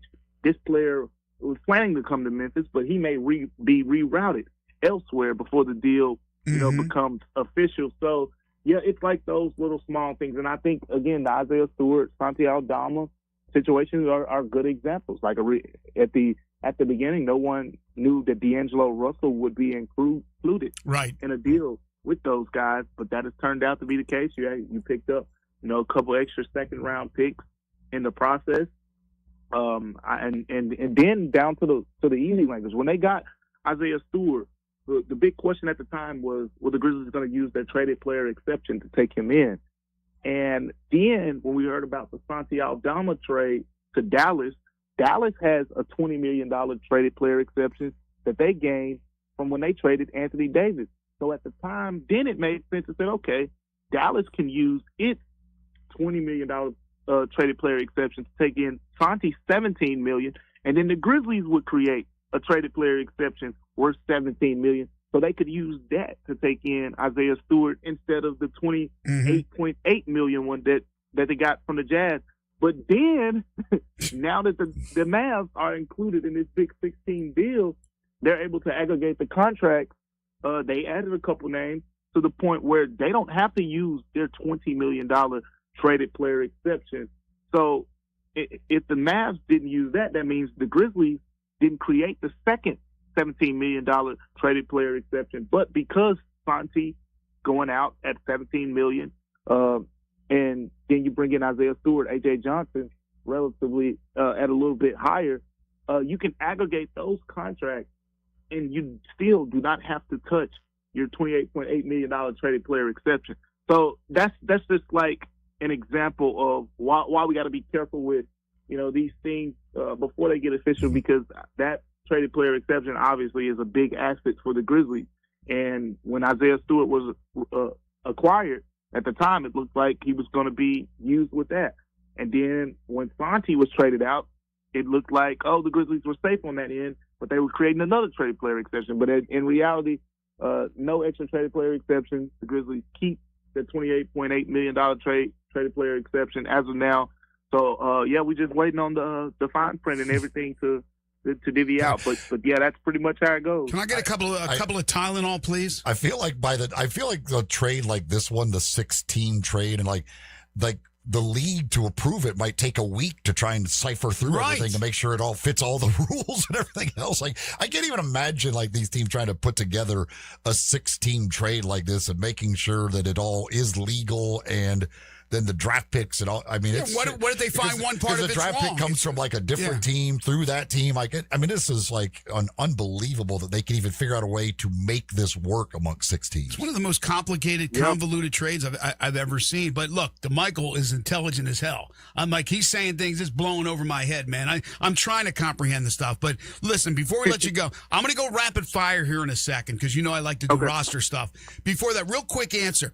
So they kept the $28.8 million traded player exception, which they have a year to use, correct? Yes, they got until next February. Yep. Okay, so you don't see them using that now, right? But do you see them using it? If not, is that like, if you don't use it, is that a big waste? We've seen teams have big traded player exceptions and not use them. None this big, though. I think it'd be really good for them at some point to take on some bad contract and get some draft capital back, because clearly they're prioritizing draft capital this offseason. Okay. I won't hold you to it because they're making moves left and right and other things could happen. But right now, Russell's not going to step foot in Memphis, correct? No. Okay. Johnson's not playing here? I don't think so. Murray?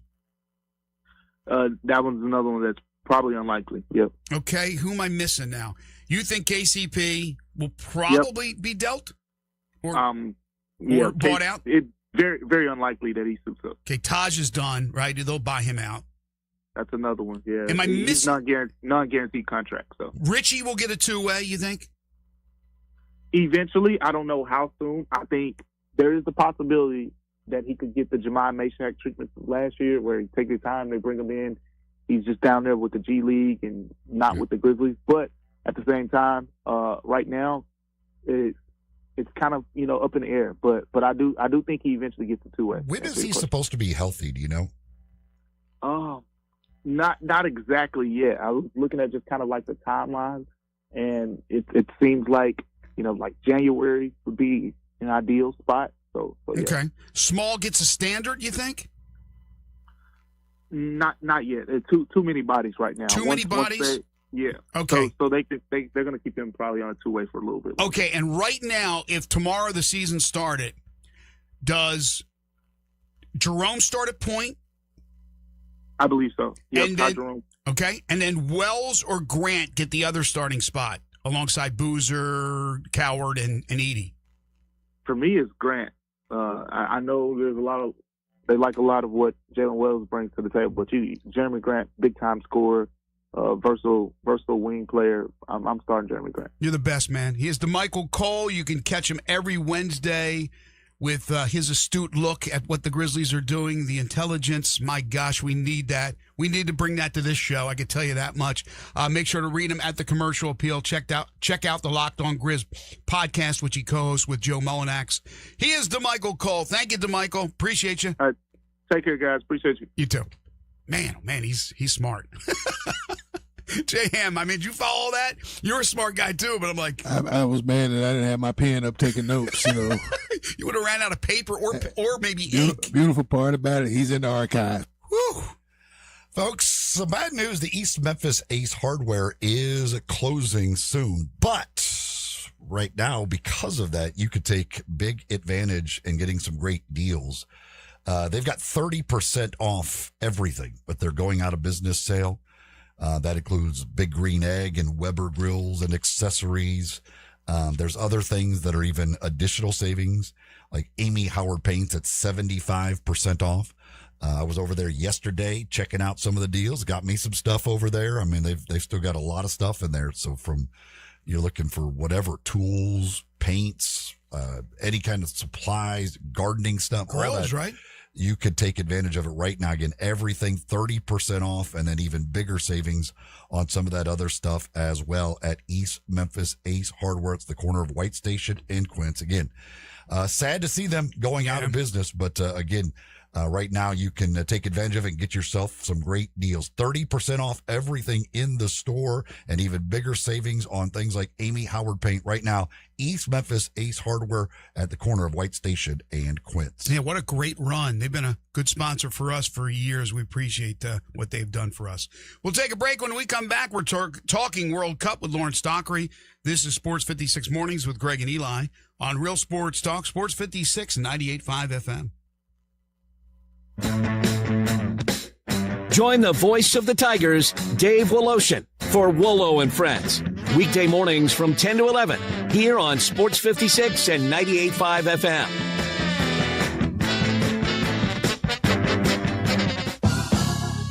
Encore flavor, Corky's barbecue. We're cooking it up, down home way. Hickory smoke flavor like the good old days. Hey y'all, Jimmy Stovall here with Corky's Barbecue.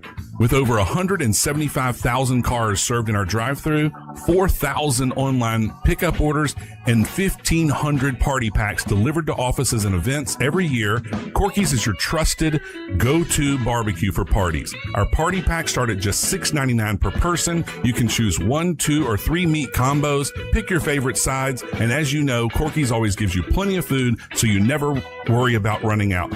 Whether it's pickup or delivery, we've got you covered. Corky's makes it easy to impress your guests. Visit Corky'sBBQ.com to order for your next gathering today. Encore flavor, Corky's barbecue. It's time to get your backyard ready for the ultimate pool party with a little help from Family Leisure. If you've been sitting on the fence about taking the plunge with a pool, now's the time to take the dive. You want an above-ground pool? Done. Starting at $39.99, and that's with installation. You want an in-ground pool? Take your pick. They start at under $50,000. Accessorize that pool with a patio furniture set starting at just $9.99. Outdoor sectionals? They start at $12.99. In fact, all in-stock patio furniture sets are priced to move. And with select patio furniture sets, you'll get a free umbrella and base. Okay, you aren't looking to get into a pool just yet? Family Leisure has hot tubs that start at just $34.99. Get in shape or stay in shape with a swim spa starting at $16,999. Get your backyard, front yard, side yard, whatever, ready for fun. Family Leisure, Whitten Road at I-40, where family and fun come together. If you're a commercial contractor, you know the game. Service work, projects, crew tracking, cash flow, margins, and more. Here's the problem. You're running your business with disjointed systems that aren't cutting it. If that's the case, I need to tell you about Service Titan, the only end-to-end platform built specifically for service and construction work. From prospecting and bidding to install, maintenance, retrofits, everything in between. Service Titan gives you the tools you need to thrive. Learn more at servicetitan.com. Sports 56 traffic. Well, good morning. It's busy trying to get up through Midtown right now. Pretty much on schedule. 240 north here at Lamar. TDOT's wrapping up a couple of accidents out here. It remains busy with that volume over here on 240, especially between Walnut Grove and Popular. It's heavier than it was 15, 20 minutes ago. Coming inbound on Sam Cooper, especially right when you come off the interstate. Hey, check out the animals that are available for adoption right now at the Humane Society of Memphis, Shelby County. Just log on to memphishumane.org. I'm Commander Chuck with your on-time traffic.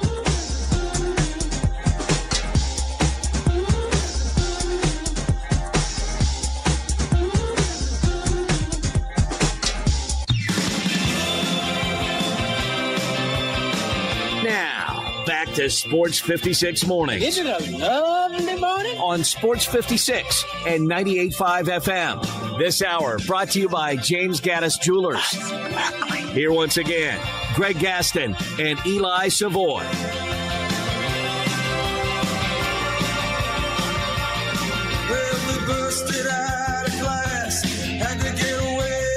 Welcome back, everyone. 8:30 the time, halfway home on this Wednesday edition of Sports 56 Mornings. Greg Gaston, Eli Savoy, and Jay Ham. Time now to talk some World Cup. We do it each and every week during this 2026 World Cup, and we've appreciated his time. He's been running around. He's been at different matches. He is our friend Lawrence Dockery. Lawrence Dockery, who writes for Beyond the 90, host of the 901 Soccer Podcast. He's been a soccer referee for 20 years, so he knows the game inside and out. He is our soccer insider. You can follow him on Twitter at LDoc93. Good morning, Lawrence. Good morning. All right.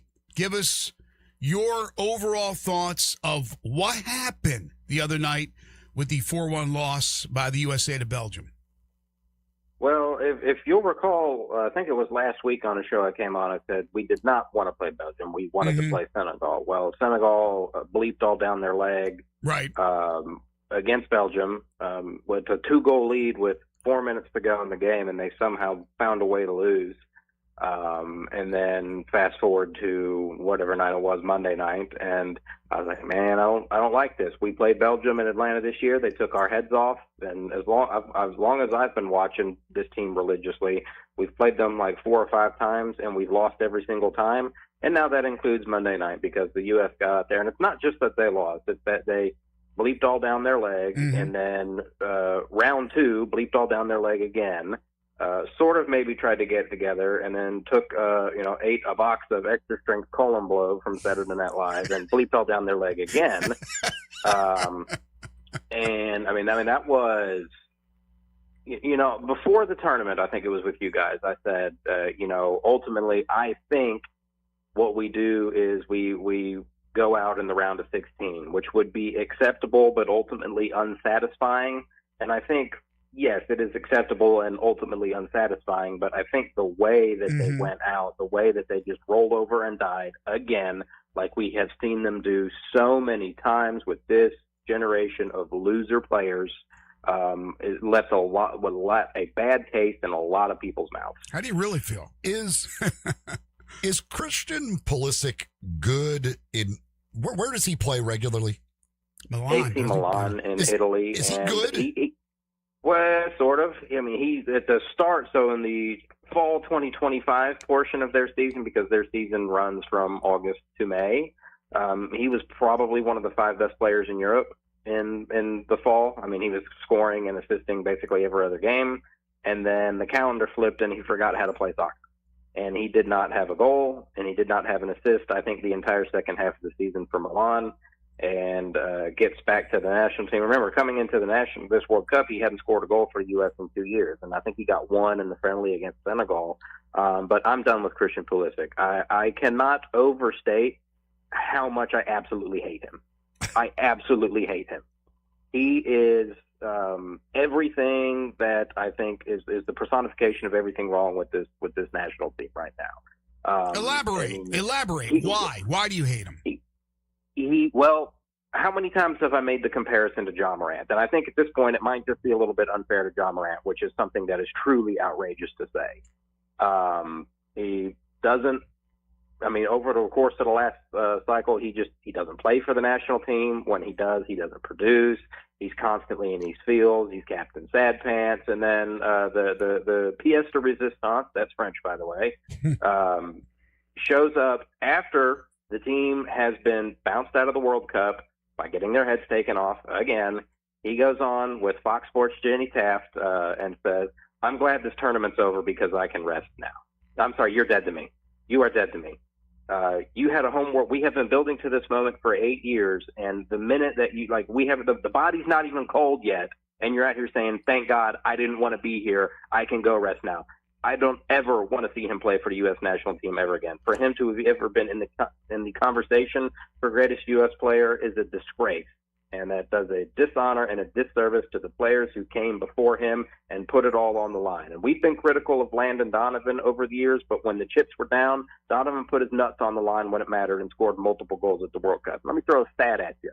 Christian Pulisic, in 9 World Cup games with the U.S. men's national team, that's 9 games, 1 goal. I'm sorry, you are not the best player. You are not the face of the franchise when you shrink like a wallflower in the biggest and brightest moments. I could also throw out the Copa America. He's played in 9 Copa America games with the U.S. men's national team, 1 goal.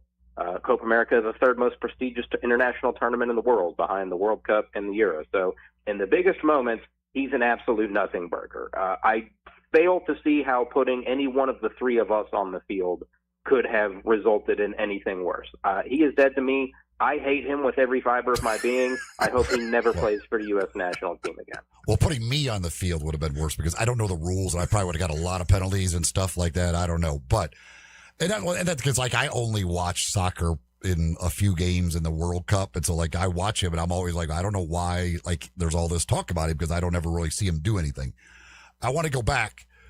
What are your thoughts on the whole FIFA decision that was made? And do you believe, we believe, that in the end, it actually kind of hurt the USA and that it put a chip on Belgium's shoulder and maybe put a lot of pressure or whatever on us? I don't think it hurt us. Maybe it put a little bit of extra juice into Belgium's tank. I don't think it was juice that they needed because they were that much better than us, just like they have been every time we've ever played them. I think the only time we've ever beaten Belgium was the 1930 World Cup. I don't think any of us were alive to see that or making it more difficult for the U.S. But to say that I was absolutely floored would be an understatement because that doesn't happen. Red cards, when you get sent off, you sit the next game. No ifs, ands, ors, or buts. There's no I made the joke in real time on the live show after the Bosnia game. I was like, well, let's get the president to put in a call. Let's get Brendan Thorsby's lawyers involved. Let's do all of this. And I said that as a joke because I didn't really think that was going to happen. And lo and behold, the White House put in a call to FIFA, and all of a sudden they were like, yeah, he can play. Now, it was not without precedent recently. Cristiano Ronaldo, of course, whacked a dude in the face in the final World Cup qualifier, and because he's Ronaldo, they're like, okay, as long as you don't do it again, we'll let you play. It's okay. And I don't think the call from the White House really mattered. I think I think it was all kinds of shady for a very different reason, in that it is in no way an inconvenience for FIFA to have host nations at the World Cup do well. Look up South Korea at the 2002 World Cup and all the mysterious decisions that went their way. And I think ultimately that's why FIFA decided, we're gonna let Balogun play because it would be more, and it didn't end up mattering, but right. I was very surprised to see them do that, but ultimately they're FIFA and they can do whatever they want. And what are you going to do about it? All right, Lawrence, without going in depth into the technical end of things with the actual game itself, from a tactical standpoint, what makes Belgium so good when playing the United States? What are they doing that the United States can't defend? They've just got better players. Just better players. There's nothing. We ran out. Our team captain and leader of the team is 100-year-old Tim Ream. You're not beating a team full of everybody that's playing in the Premier League and in the Champions League week in and week out. You're not beating that team with a 38-year-old MLS defender. That's just not happening. Right. One of the other problems, and there's been a lot of criticism for Pochettino after this game, which I don't understand. That's ridiculous. He put the best lineup possible out there, right? And they just messed all over themselves. That's not really on him. Well, I don't think the goalkeeper. The goalkeeper's horrible. I thought even earlier in the tournament, in the group stage, and he wasn't tested a lot, but a couple of times that he was, to me, his reaction seemed so slow. I'm like, who is this guy? I didn't think he was good then, but he didn't give up anything because the defense in front of him played well. Well, now the defense sieved, and all of a sudden they're getting shots on goal, and he, again, is lated with his reaction. He was horrible, their goalkeeper. They got to get a better goalkeeper for next time. That is that. I think that needs to be priority number one for the next cycle, which starts probably, I think, in September. Because I think Matt Freese was the best option because there was a stat because Matt Turner played in goal in the Turkey game because the Turkey game meant nothing. Why you didn't leave Matt Freese in there for the Turkey game since it meant nothing, I don't know. Give him meaningful reps in a meaningful game that didn't matter a whole terribly lot, but whatever. But Matt Turner has been a disaster in goal for 2 years. I think in his last 6 games, we've won 1, lost 5, and conceded like 19 goals. I mean, he looks like when for the last 2 years, every time he gets in the goal, he looks like one of those wacky, inflatable, waving arm tube men that you see outside of car dealerships. That's been Matt Turner in the goal for 2 years. So Freese was the best option, but you always had that, knot in your stomach thinking, all right, when does the disaster moment happen? And we got through 4 games without the disaster moment happening. And then in the most important game, just as we were starting to put some pressure, it's 2-1, and you're starting to really maybe think that you might can get back into the game. Whoops, no. And that also comes from this whole notion that the goalkeeper needs to be constantly moving the ball around with his feet and basically be an extra field player. This new trend over the last 5 or 6 years is driving me crazy because goalkeepers are not supposed to be good with their feet. Goalkeepers are supposed to stop the ball from going into the goal. So I don't need them to be an extra defender, an extra field player. I need you to be good at stopping the ball, and we don't have anybody that can do that. So did Egypt get screwed yesterday, or is it their fault for giving up 3 goals in 13 minutes? It's their fault for giving up 3 goals in 13 minutes. And I was ready to fillet that coach in the post-game press conference. He pulled down his pants and showed both of his cheeks to us. I mean, it was a wholly asinine press conference. I've never seen anything like it.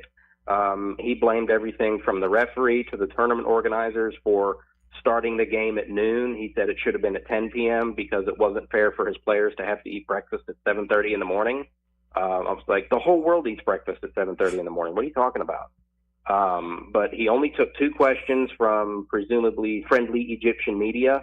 And they told him that they thought that the referee cheated Egypt out of the game because Egypt's coach was pro-Palestine. I was I don't know how we got to that point. And then he said, I'm boycotting the rest of this tournament because the ref was like, well, you're boycotting it because you're out. You're boycotting. They're not asking you to play again. I'm sure FIFA's shaking in their shoes because Egypt's coach isn't watching the 8 remaining games of this tournament. No.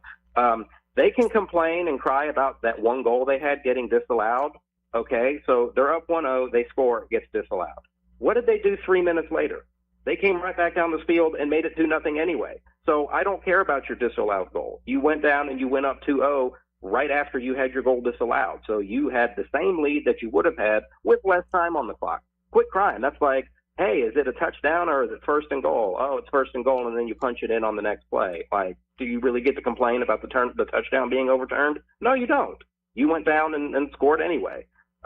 Maybe I would simply not just leave the best player in the history of game completely unmarked in the penalty area. That's just me.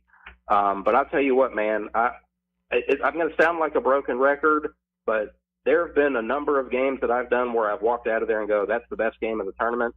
And that's been the best game of the tournament so far. I've never seen anything like that. When they tied that game up after being down 2-0, the chair that I was sitting in the press box, I thought it had turned into a Brookstone massage chair. Like it was vibrating and shaking that much because of the 68,000 people in the stadium. I'd say probably 65,000 of them were Argentina fans.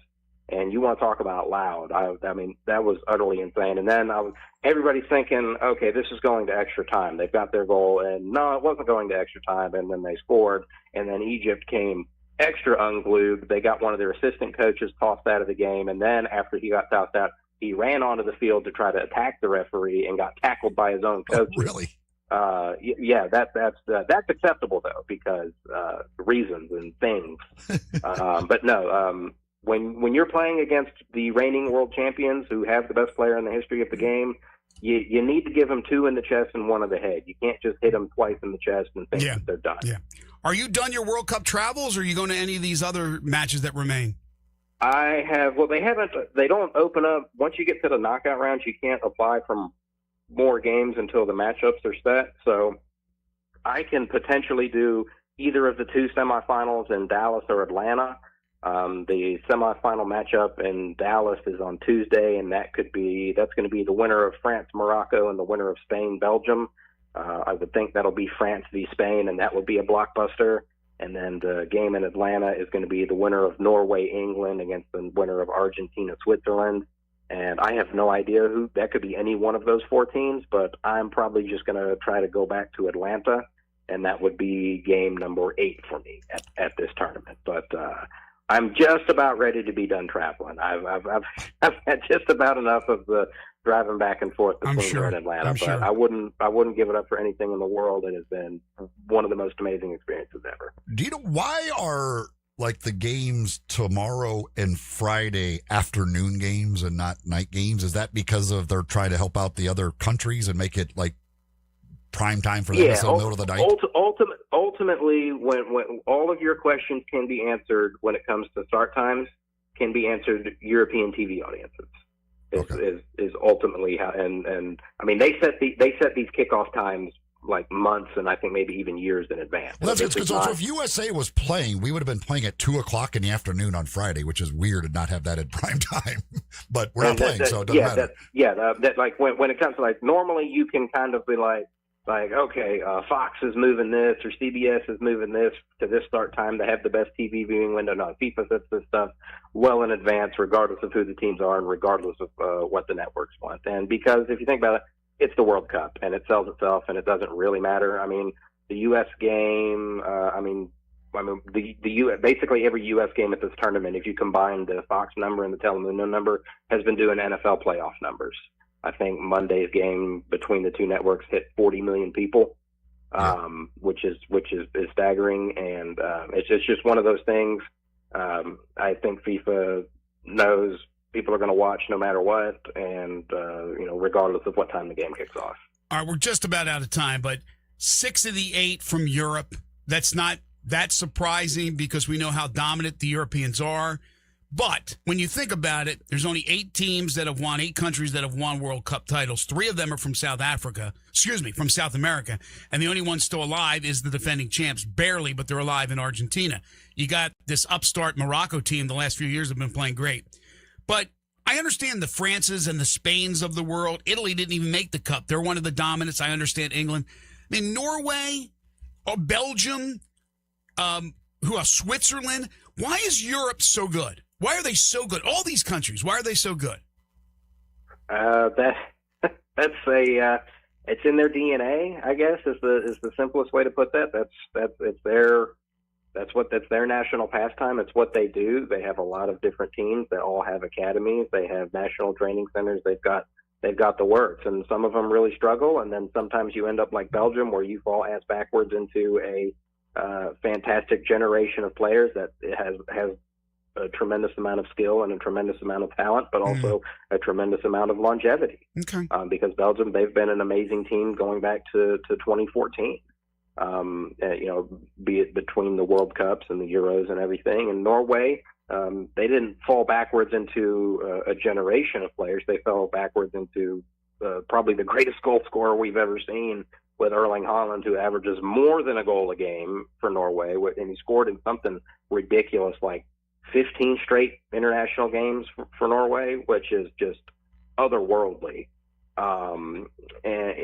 There's some luck involved. There's demographics involved. There's finances. There's a lot of different factors that I don't think we have time to go into today, but by and large, it's what they do. All right, brother. Great stuff as always. He is Lawrence Dockery. He is our soccer insider. He writes for Beyond the 90.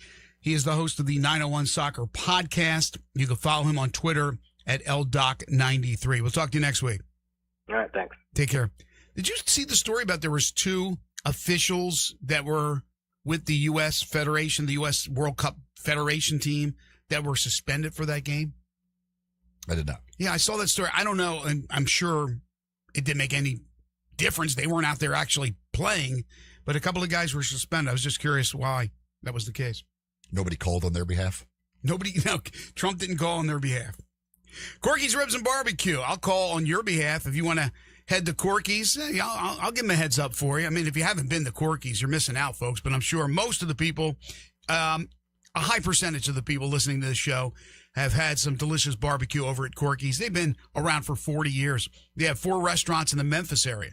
Poplar Avenue in Memphis, Poplar Avenue in Collierville, Germantown Parkway in Cordova, and Goodman Road in Olive Branch. That delicious slow smoke barbecue, the Q, the ribs, the barbecue nachos. That's the last time I went to Corky's about a week and a half ago. I had the barbecue nachos. Starts yourself out with that cheese and sausage plate, which is out of this world.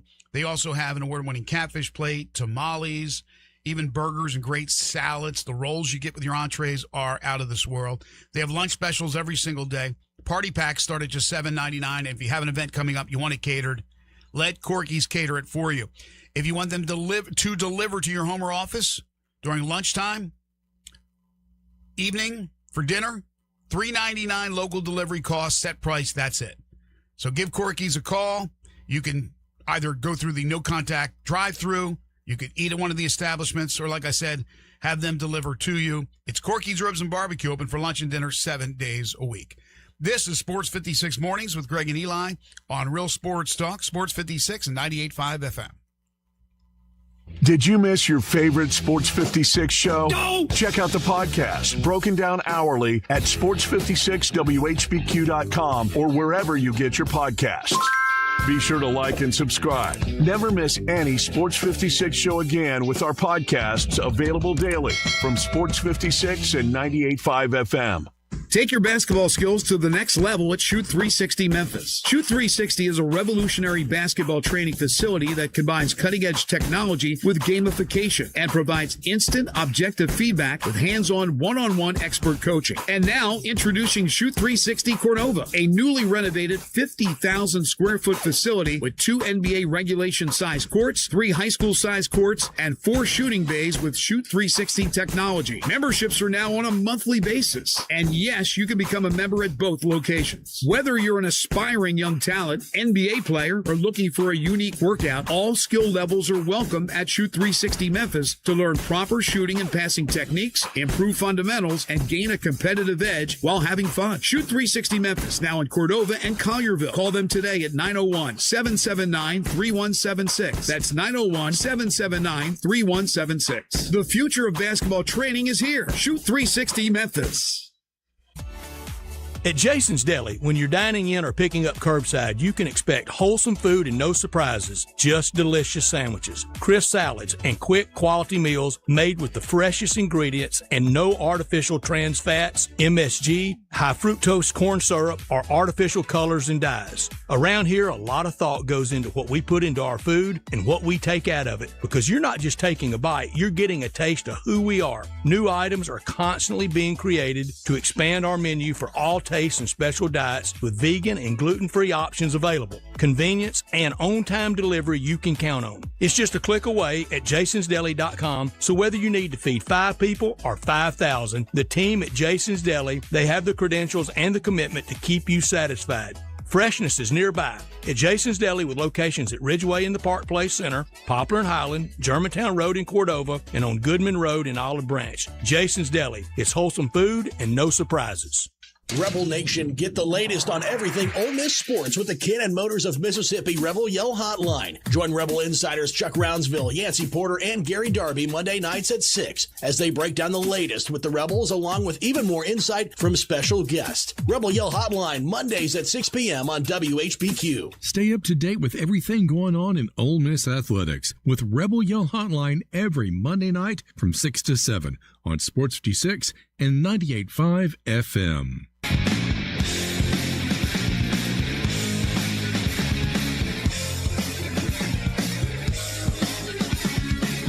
Now back to Sports 56 Mornings on Sports 56 and 98.5 FM. This hour is brought to you by James Gaddis Jewelers. To reveal the full spectrum of its dazzling color. Here once again, Greg Gaston and Eli Savoy.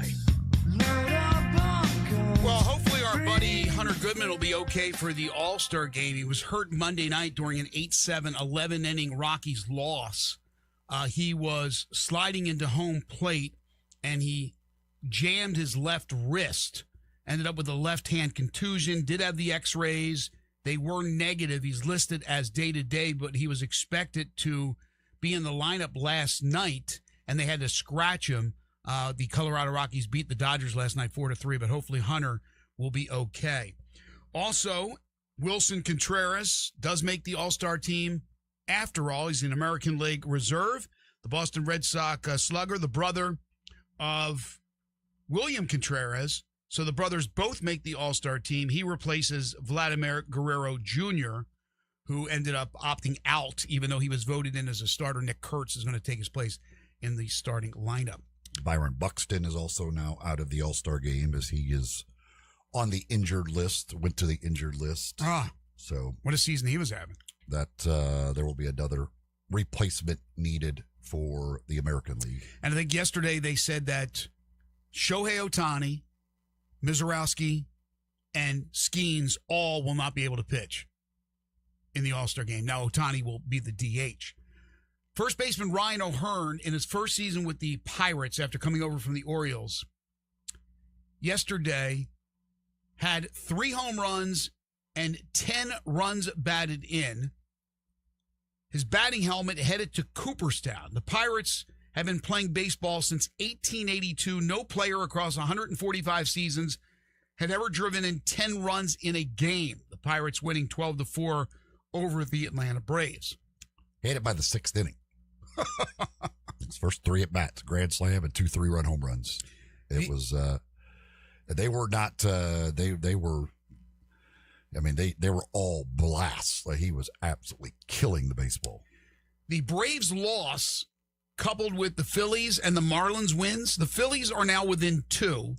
They're 10 over 500. The Marlins, one of the big surprises in baseball, are within 3 games of the Braves. They're 8 games over 500.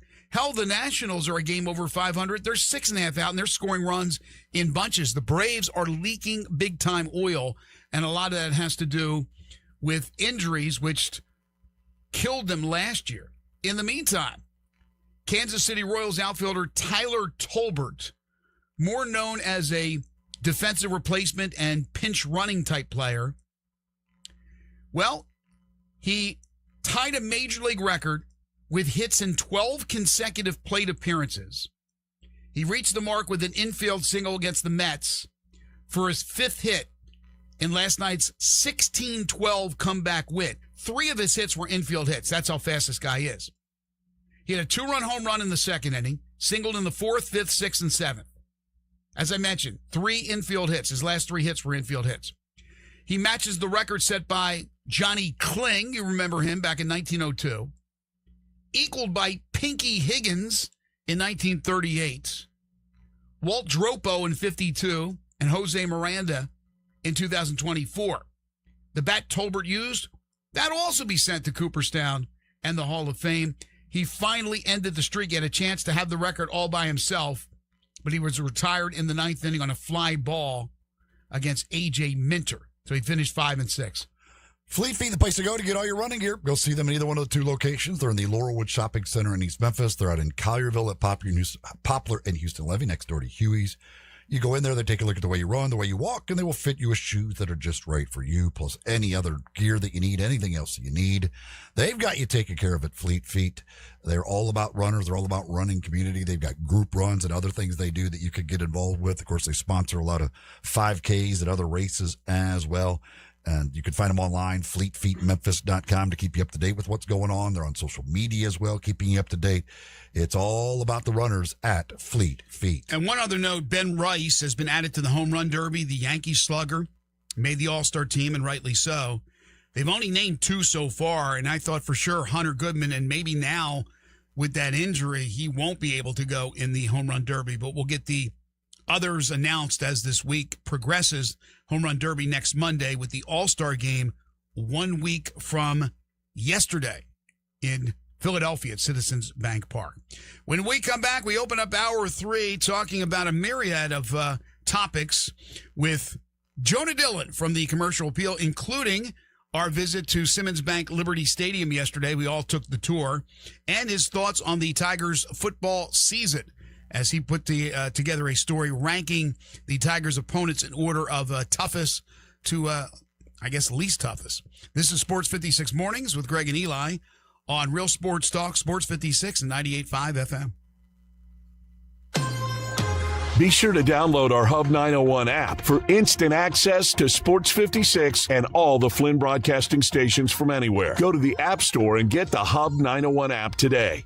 Listen up, Rebel fans. Your next winning drive starts at Landers Ford in Collierville. Their game plan is simple. Find you the most savings possible. Make a trade, lower your payments, or let them buy your vehicle even if you don't buy from them. That's how you keep moving the chains. Just like the Grove on game day. Fans all across the Mid-South keep coming back to the #1 Ford dealership in Greater Memphis. See them today in Collierville or online at LandersFordMemphis.com. When you own a Landers Ford, you get the support of a certified service tech with the Landers Ford Remote Service Experience Program. They pick it up, drop it off, or fix it on the spot, so you're never left watching from the sidelines. To finish the drive, the iconic Landers Easy Pass always brings more for your trade and the biggest discounts to put you in victory formation. And now, straight from the 1977 Ole Miss football team that took down #1 ranked Notre Dame, the final snap of the day from Landers Ford President Don Kitchens. If it doesn't say Landers, you paid too much. As reported on Ford's 2024 Total New Vehicle Retail Sales Report, Memphis Market. A long life is wonderful, but it comes with changes as you age. So when you're ready to change your home, Town Village Audubon Park is the perfect choice. Incredible location, amazing amenities, including a pool, all-inclusive dining, and on-site medical care so you can age in place. Monthly rental with no buy-in lets you make current choices. Apartments include full kitchen, washer and dryer, bi-weekly housekeeping, and all basic utilities. Landscape courtyards make it easy to get sunshine and fresh air. Gated parking keeps you ready to go. And the Town Village Dog Park keeps your fur baby close by your side. Hi, I'm Max. My wife Jean and I moved into Town Village Audubon Park 18 months ago. It's the best decision we ever made. We have made friends here and take part in lots of social activities. It's a comfortable life. So if you're thinking of making a change, come see me and Town Village Audubon Park. I think you'll like it as much as we do. And look, new friends. You know that feeling when something is supposed to be complicated and then it's not?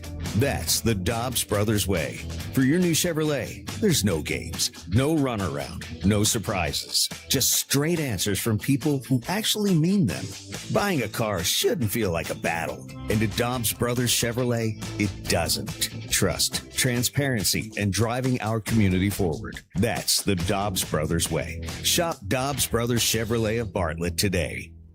This traffic brought to you by Old Dominick Distillery. Come for the spirits, stay for the experience. Cheers to Memphis. Learn more at olddominick.com. Sports 56 traffic. Good morning. Still busy coming down I-40 westbound right now as we check it out live, passing Germantown Parkway all the way down to Sycamore View Road. It's crowded. Certain sections of Sam Cooper, especially right when you come off the interstate. They're coming inbound on Sam Cooper. Heavier than it was 15-20 minutes ago up through the Midtown area, 240 north here at Lamar.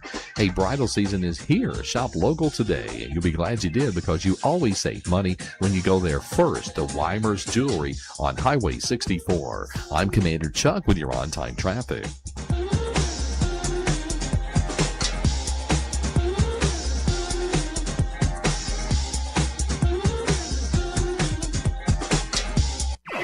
Memphis's original sports station. We are Sports 56, WHBQ Memphis, and W253DF Memphis.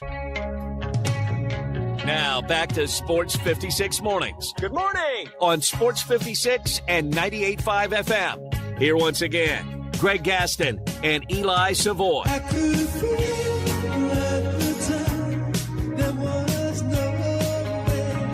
back, everyone. 9:03 the time. Final hour for us today here on Sports 56 Mornings. Greg Gaston, Eli Savoy, Jay Ham with you on this Wednesday, July 8th, 2026. We're broadcasting live and local from the Family Leisure Studios. They're at 2120 Whitten Road, just north of I-40. Everything you need for not only the summer, but really for all year around. Make sure you stop by, see Lindsay, see Billy and the gang. Tell them you heard it here on Sports 56. Right now it's 78. Already a feel like of 93. There is about a 60% chance of thunderstorms like we had yesterday, but the sun is shining right now. Tomorrow, more clouds than sun. Again, a 60% chance of thunderstorms, and the high temp tomorrow gets up to 96. So 87 today, the high temp, 96 tomorrow, but with the heat index, triple digits. That's the way it feels. We've had a very, very busy show, and that will continue right now. A guy we haven't had on in a while, but you hear him here on Sports 56 an awful lot. He is with Bryant and Brett on Sports Time during the fall to talk some Tigers football. You hear him on Wolo show. Yesterday, as I mentioned, Eli, myself, and a host of other media members, including Jonah Dillon, were at Simmons Bank Liberty Stadium. I wanted to bring Jonah on to talk about that and other things as well. He covers Tigers football, the Grizzlies, and all kinds of other things for the Commercial Appeal. You can follow him on Twitter at the Jonah Dillon. Jonah Dillon joining us here on Sports 56 Mornings. Hey, stranger, how are you? I'm good. It's been a while since I've been on this show. Excited to be back. Yeah, I mean, it's nice to have you periodically and get you on. You know, I don't want to steal the thunder of the other guys that have you on weekly, and I know you do a great job when you're on. I listen to you all the time when you're on Sports Time, and then I hear you every once in a while on Wolo. That's Friday. Sometimes I'm out playing golf, but you do a great job, and we appreciate you being on with us. You write about a number of different things, man. You're covering so many things more than just Tiger football, but I wanted to bring you on for two main reasons, although we'll get some thoughts on the Grizzlies, is the story you did just recently, a couple days ago, on the Tigers football opponents, and you ranked them. We'll get to that. But yesterday, as I mentioned, you were on the tour, we were on the tour, Eli and myself, so many other members of the media were on the tour. What were your thoughts going inside, and even though it's not yet complete, but it's getting closer, what were your thoughts on what they have done, all the changes to Simmons Bank Liberty Stadium? Yeah, I mean, for me, it's just kind of, obviously I haven't been in the stadium a lot over the past couple of years and seen that West Tower side of the stadium either completely gone or, kind of in progress. So I just think when we get to September 5th in the home opener and everyone in the stadium is looking at that side and it looks like a football stadium, like it hasn't really looked like that for a while.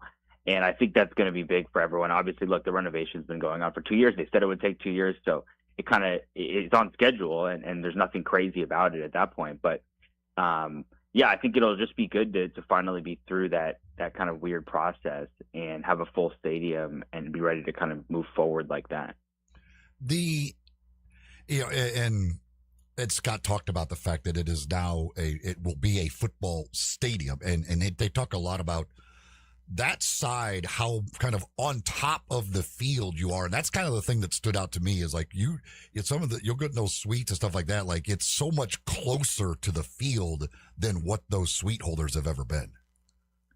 Yeah. Well, that old West side, obviously when they had the press box, it was much higher up, which makes sense. That's how it usually is. And I think that this is kind of the stuff when you look at how new stadiums are being built and trying to find new ways to generate revenue. One of them is having those like super luxury suites basically.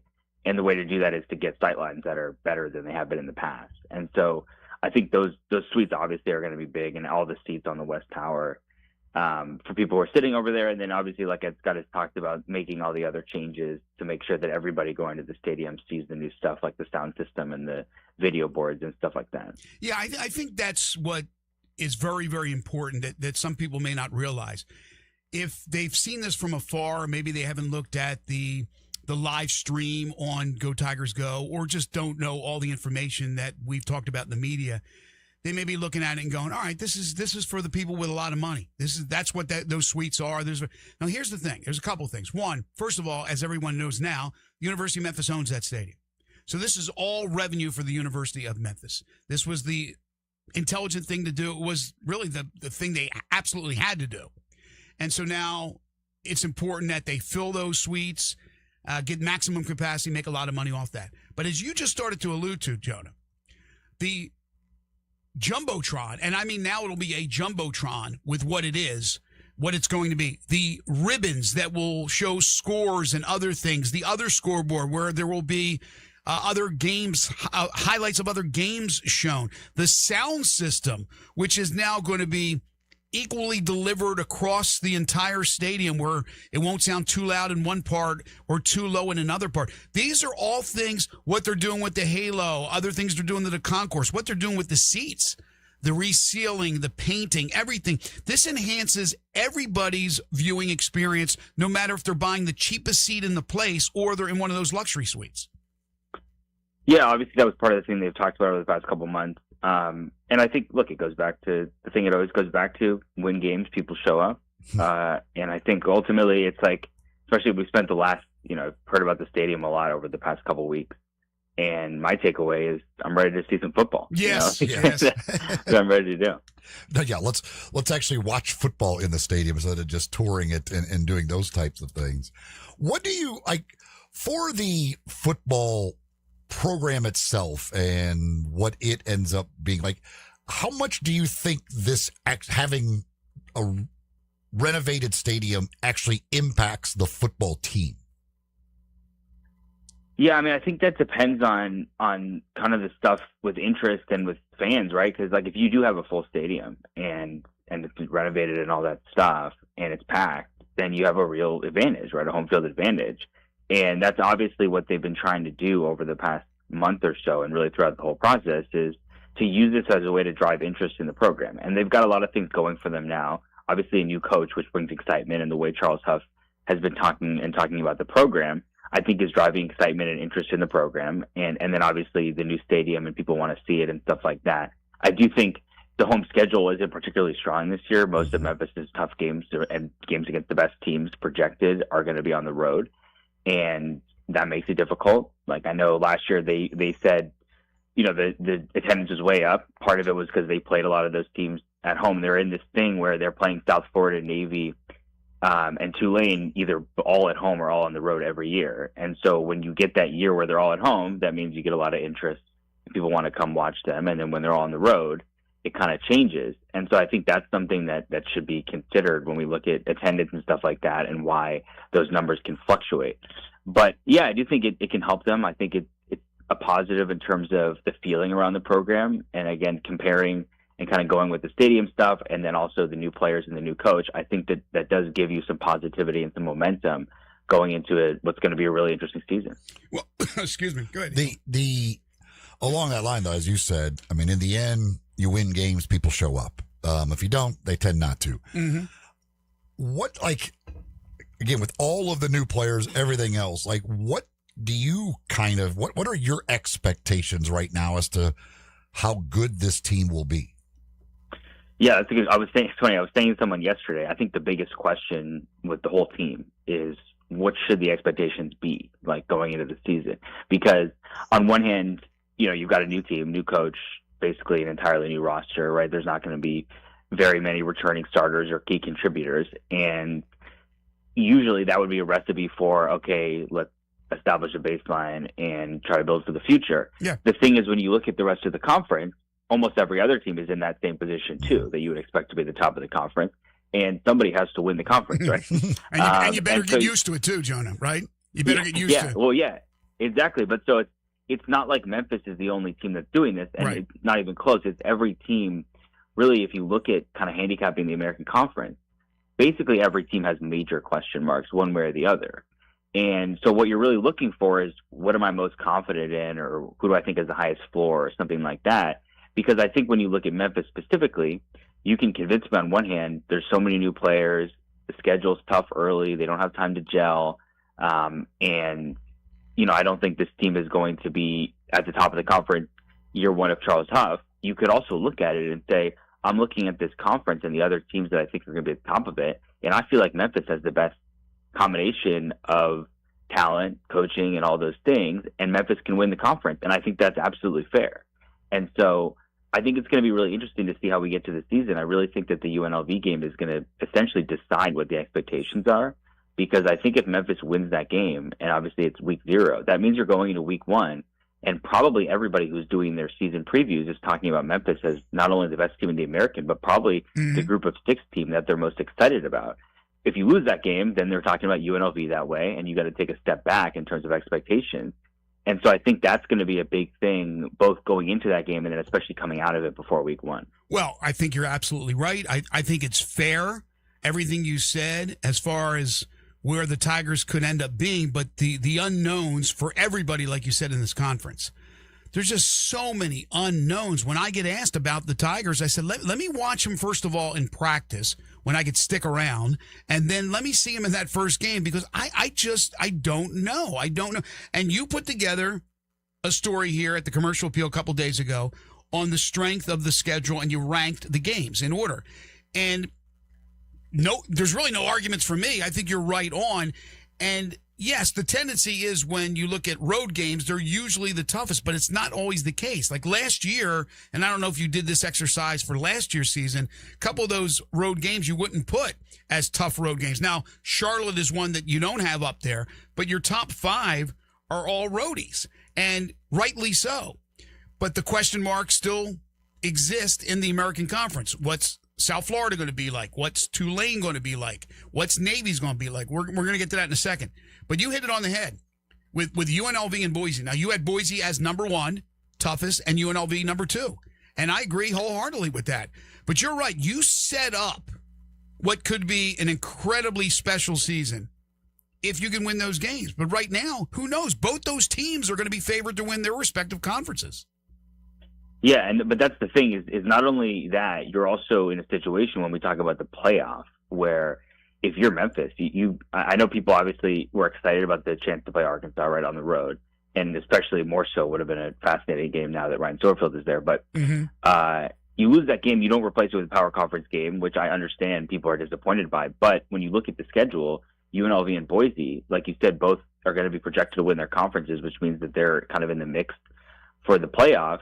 If you're Memphis, you can just clear the deck in terms of the playoff race if you beat those 2 teams, right? Then it really comes down to the American. And by the way, all the other teams in the American are going to be rooting for Memphis in those games. Because if you remember, like last year when Boise State lost to South Florida week 1, everybody in the American was number 1 South Florida fan that week because they thought that's giving you an advantage over a potential playoff contender. So I think it's really interesting with the way the schedule breaks down because, like you said, it's not that obviously winning on the road is harder, but the reason that those are the games that are, the 5 toughest games are because those are the best teams on Memphis's schedule. And so you got to go play potentially the 5 best teams in your schedule on the road. That's really difficult. It's hard to win on the road no matter what, right? We see what happens to Memphis against teams, like you said, that they're much better than. We saw what happened at UAB last year. Right. Even thinking back to some of the Charlotte games, I put that game all the way at the bottom, but like Memphis has been life or death with Charlotte a couple times in the past. Know that well, yes. So you can't guarantee anything in terms of those games, right? Like that's a projection in now, and even if the team isn't good, we know, and I think we all learned at the UAB game last year, no game is a walkover. So it'll be interesting to see how that plays out. But I just think when you look at the schedule from this perspective at this point, it just looks like most of the hard work is going to be on the road. With that fact, and now the UNLV and Boise games don't matter, but with the fact that you talk about Navy, Tulane, South Florida all on the road, Memphis has the 5th best odds to win the conference. Do you believe that's fair or is that too low? It feels a little bit low, but again, the schedule I think makes it a little bit difficult. I'm still trying to figure out this conference and obviously hopefully at media days get a better sense of things.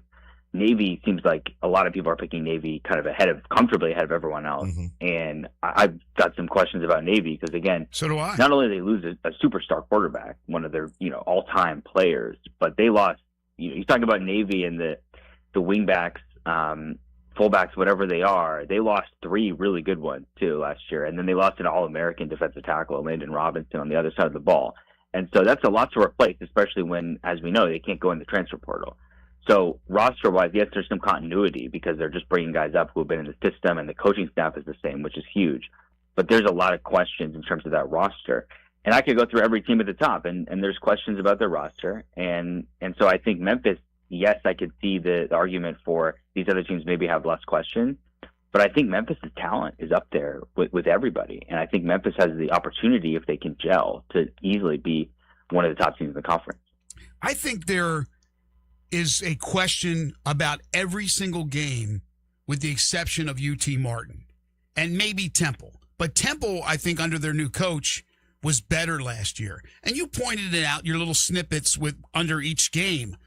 But obviously, the first five on your list, we've already talked about: Boise, UNLV, Navy, USF, Tulane.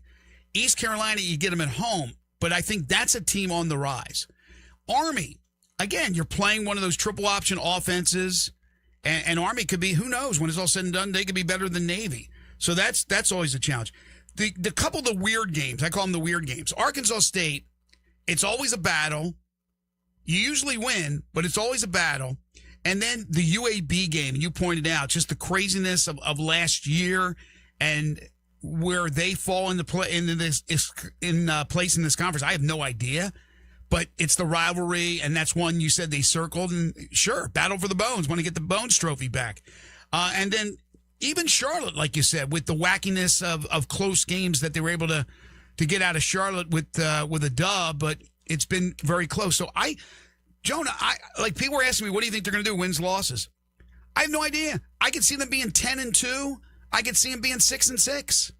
It's just too early. Like you said, you need to go to media days to find out a little bit more through interviews with coaches.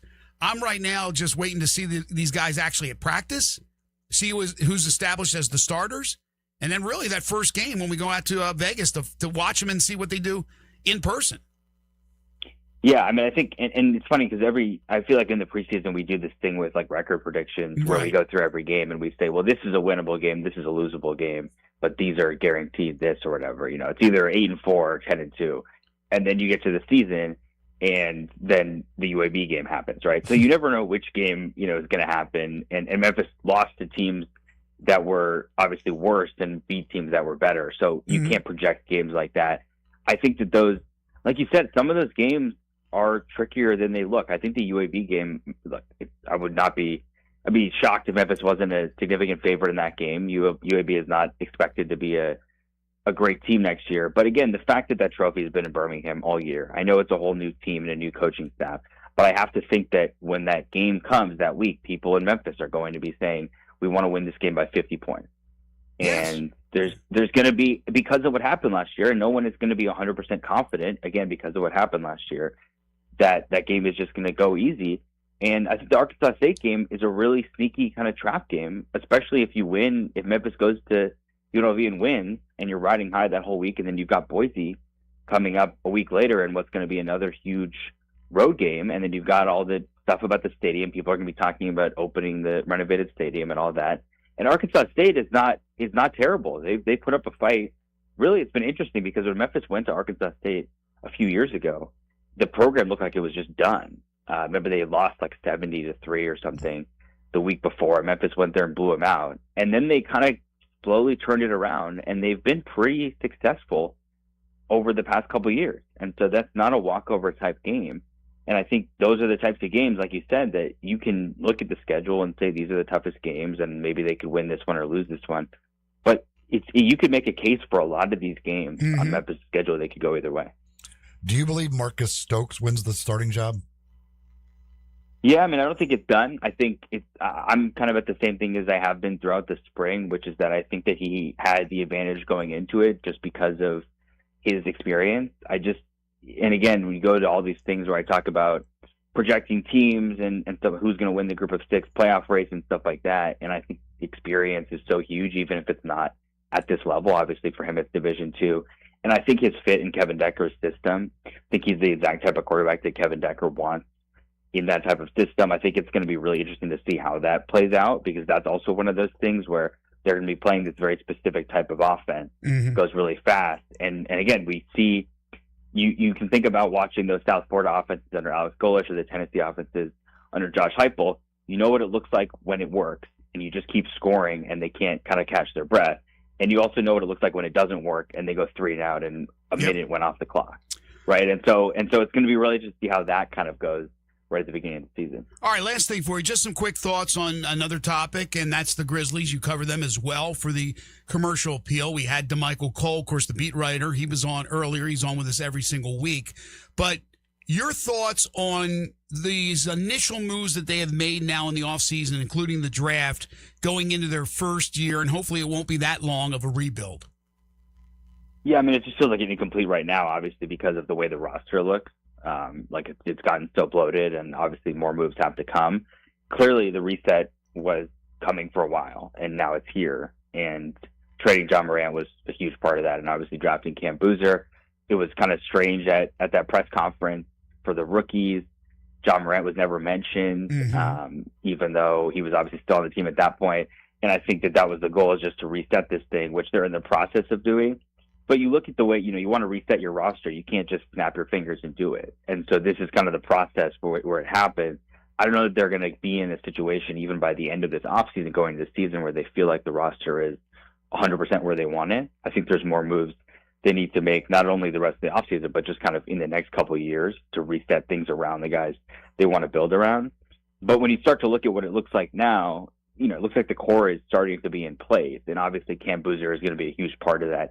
It looks like they're positioning him right now to be the face of the franchise. And so now the question is, what is he going to look like as a rookie? And is he going to be able to step into that, which is big expectations, but obviously he's somebody who a lot of people think can do that.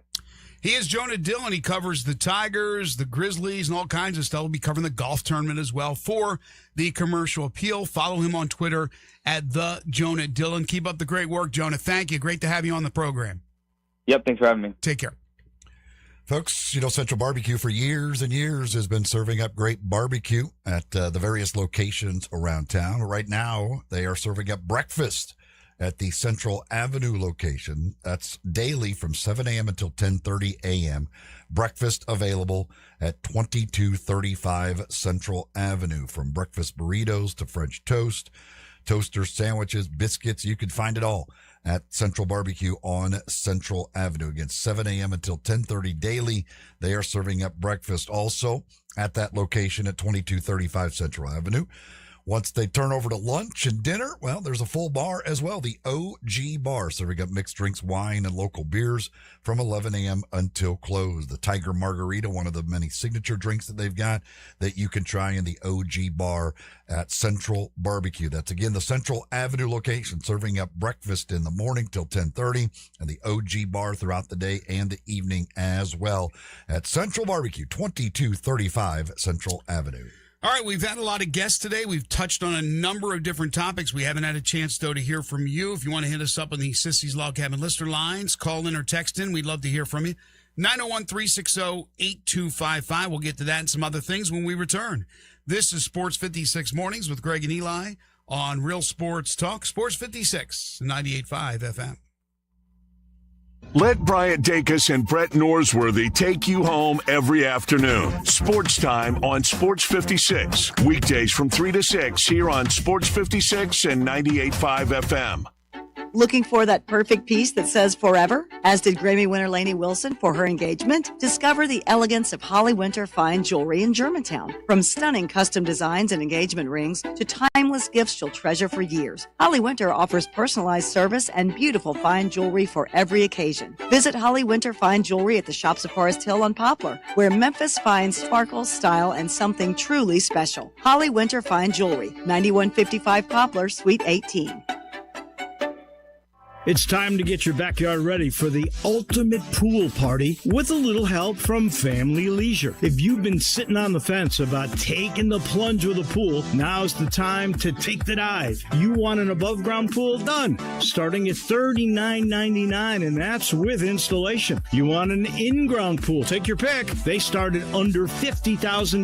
Accessorize that pool with a patio furniture set starting at just $9.99. Outdoor sectionals, they start at $12 $12.99. In fact, all in-stock patio furniture sets are priced to move. And with select patio furniture sets, you'll get a free umbrella and base. Okay, you aren't looking to get into a pool just yet? Family Leisure has hot tubs that start at just $34.99. Get in shape or stay in shape with a swim spa starting at $16,999. Get your backyard, front yard, side yard, whatever, ready for fun. Family Leisure, Whitten Road at I-40, where family and fun come together.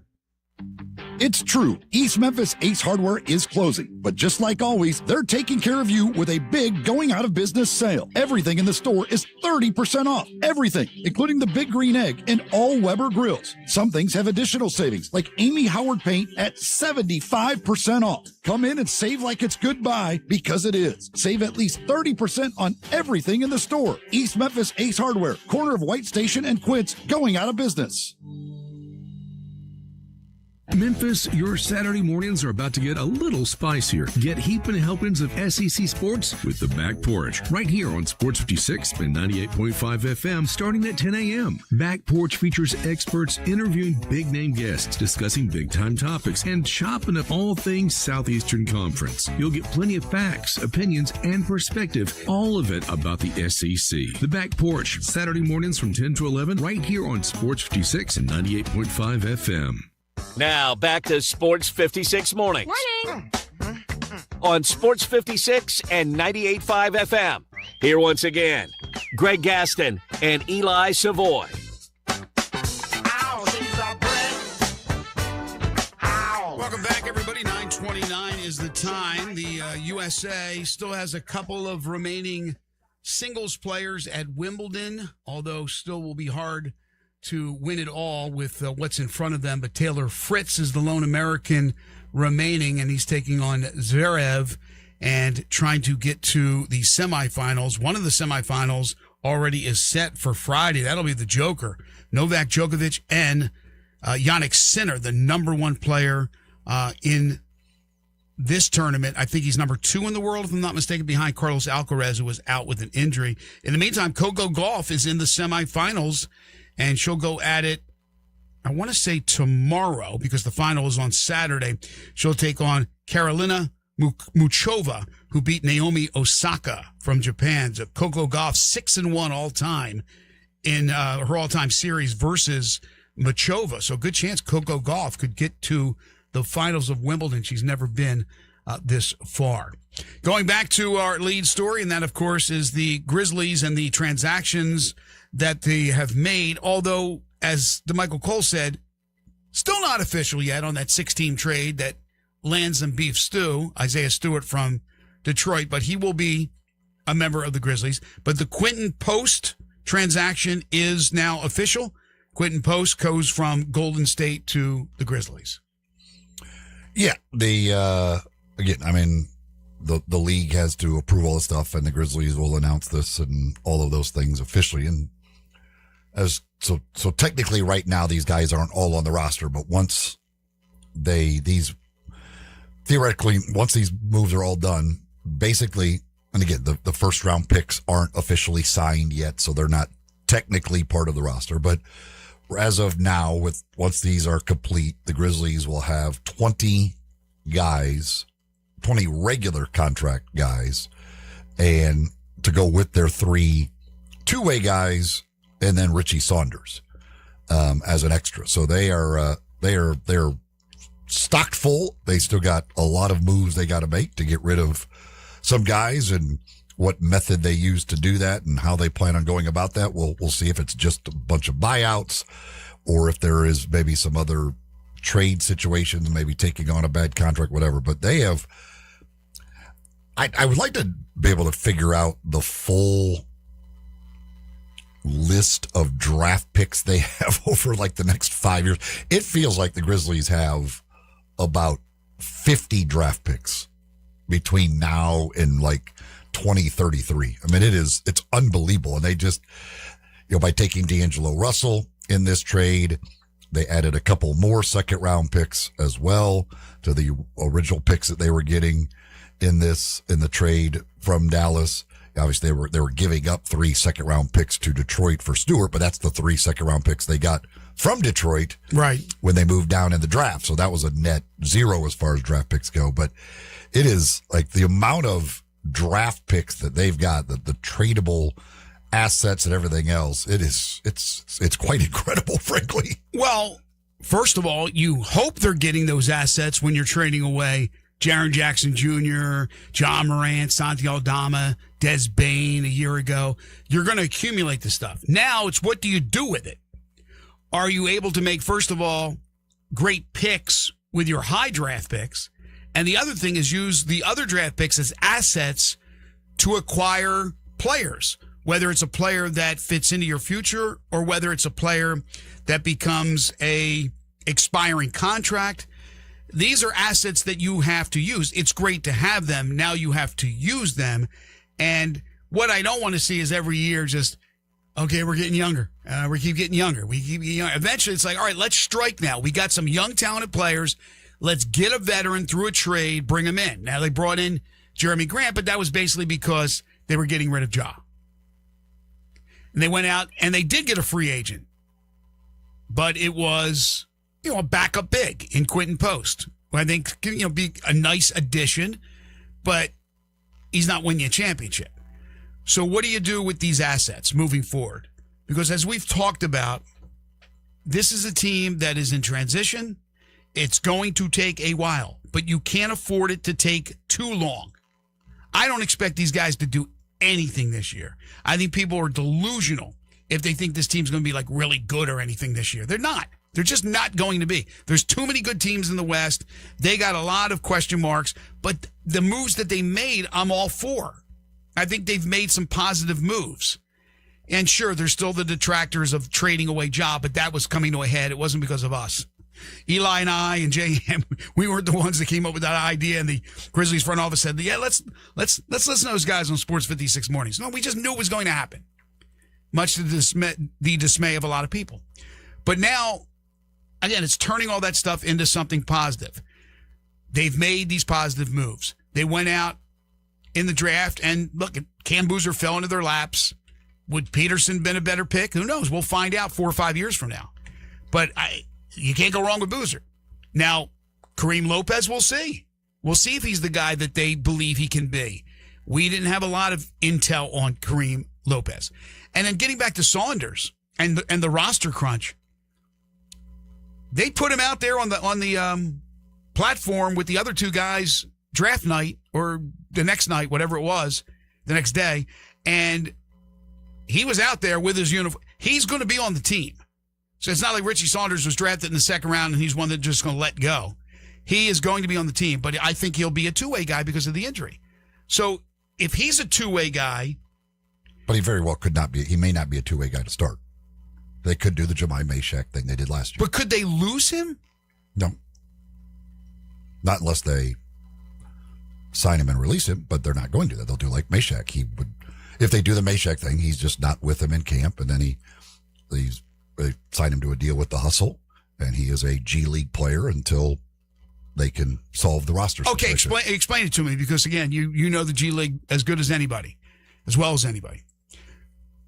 If he's not a two-way guy, and he's just has a Hustle contract or a G League contract with any team, or an Exhibit 10 guy, which I think the one it guy would be Exhibit 10 because that means you sign him and cut him. It's not that you don't do that. Okay, so say he's just cut. He would just be a G League player. It's exactly what they did with Jemai Meshack. You're another team you can't pick. No, because they have his draft rights. Because they own his draft rights, even though it was the second round? Yes. Okay. They just traded Baberovich's draft rights. You have them forever. Okay. So if that's the case, he wouldn't take up a spot. Cooper, you could theoretically see if he's not going to, again, that's why, and DeMichael didn't know for sure, but if he's not going to be healthy till January, you could easily see Javon Small start the year on a two-way contract. He plays, he's using up the games. By the time Javon Small has to be put onto a regular NBA contract because he's running out of games, you switch him to a regular contract, and Richie Saunders takes that two-way deal, and you're good to go. Okay. Because now he's healthy to play. Cooper, the big, from Michigan State, They signed him to a two-way. I mean, they could always change their mind, right, on somebody. I mean, that's they go through two ways like candy. It's easy. You're back. No, we don't like this guy. Saunders is healthy. We're going to put Saunders on two-way. But right now, he's under a two-way deal. We'll see what happens after camp. But if Cooper takes a spot, let's say Meshack's back with a two-way this time, not like it was at the beginning of last year. And, okay, just for the sake of this discussion, Small's on a two-way. There's your three. Saunders is kind of in limbo because he's not playing, but you still own his rights, as you said. Okay, that makes sense. Then you get to the other part of the crunch, which is the standard contracts. And that's where it gets a little fuzzy. There are five obvious guys, quite frankly, that would be the likely ones to be if you just without trading or whatever, or with trades, whatever. Like there are five easy guys. Gibson, Johnson, Johnson, not going to be here. Gibson, Johnson, Murray, Russell, and KCP. Russell, but the KCP, I don't see these guys swallowing all that money, and I know they get back some of it if he signs with another team. I don't know how much you get back. Like he's due 21 something, right? 21 and change, okay? Because he had a player's option. So let's say they just straight out cut him, and just for the sake of they would buy him out for 16 something or whatever. That's my question. I don't know what his veterans minimum is. I think it's probably 4 something. So they would, whatever that is, they would buy him out for that much less than his contract. So that's how it works. They take the veterans minimum off of what they will negotiate. You could negotiate a buyout if he wanted to take a buyout for $6 million. He could. It would just be dumb for him to do that. But he couldn't get his full 21 and a half.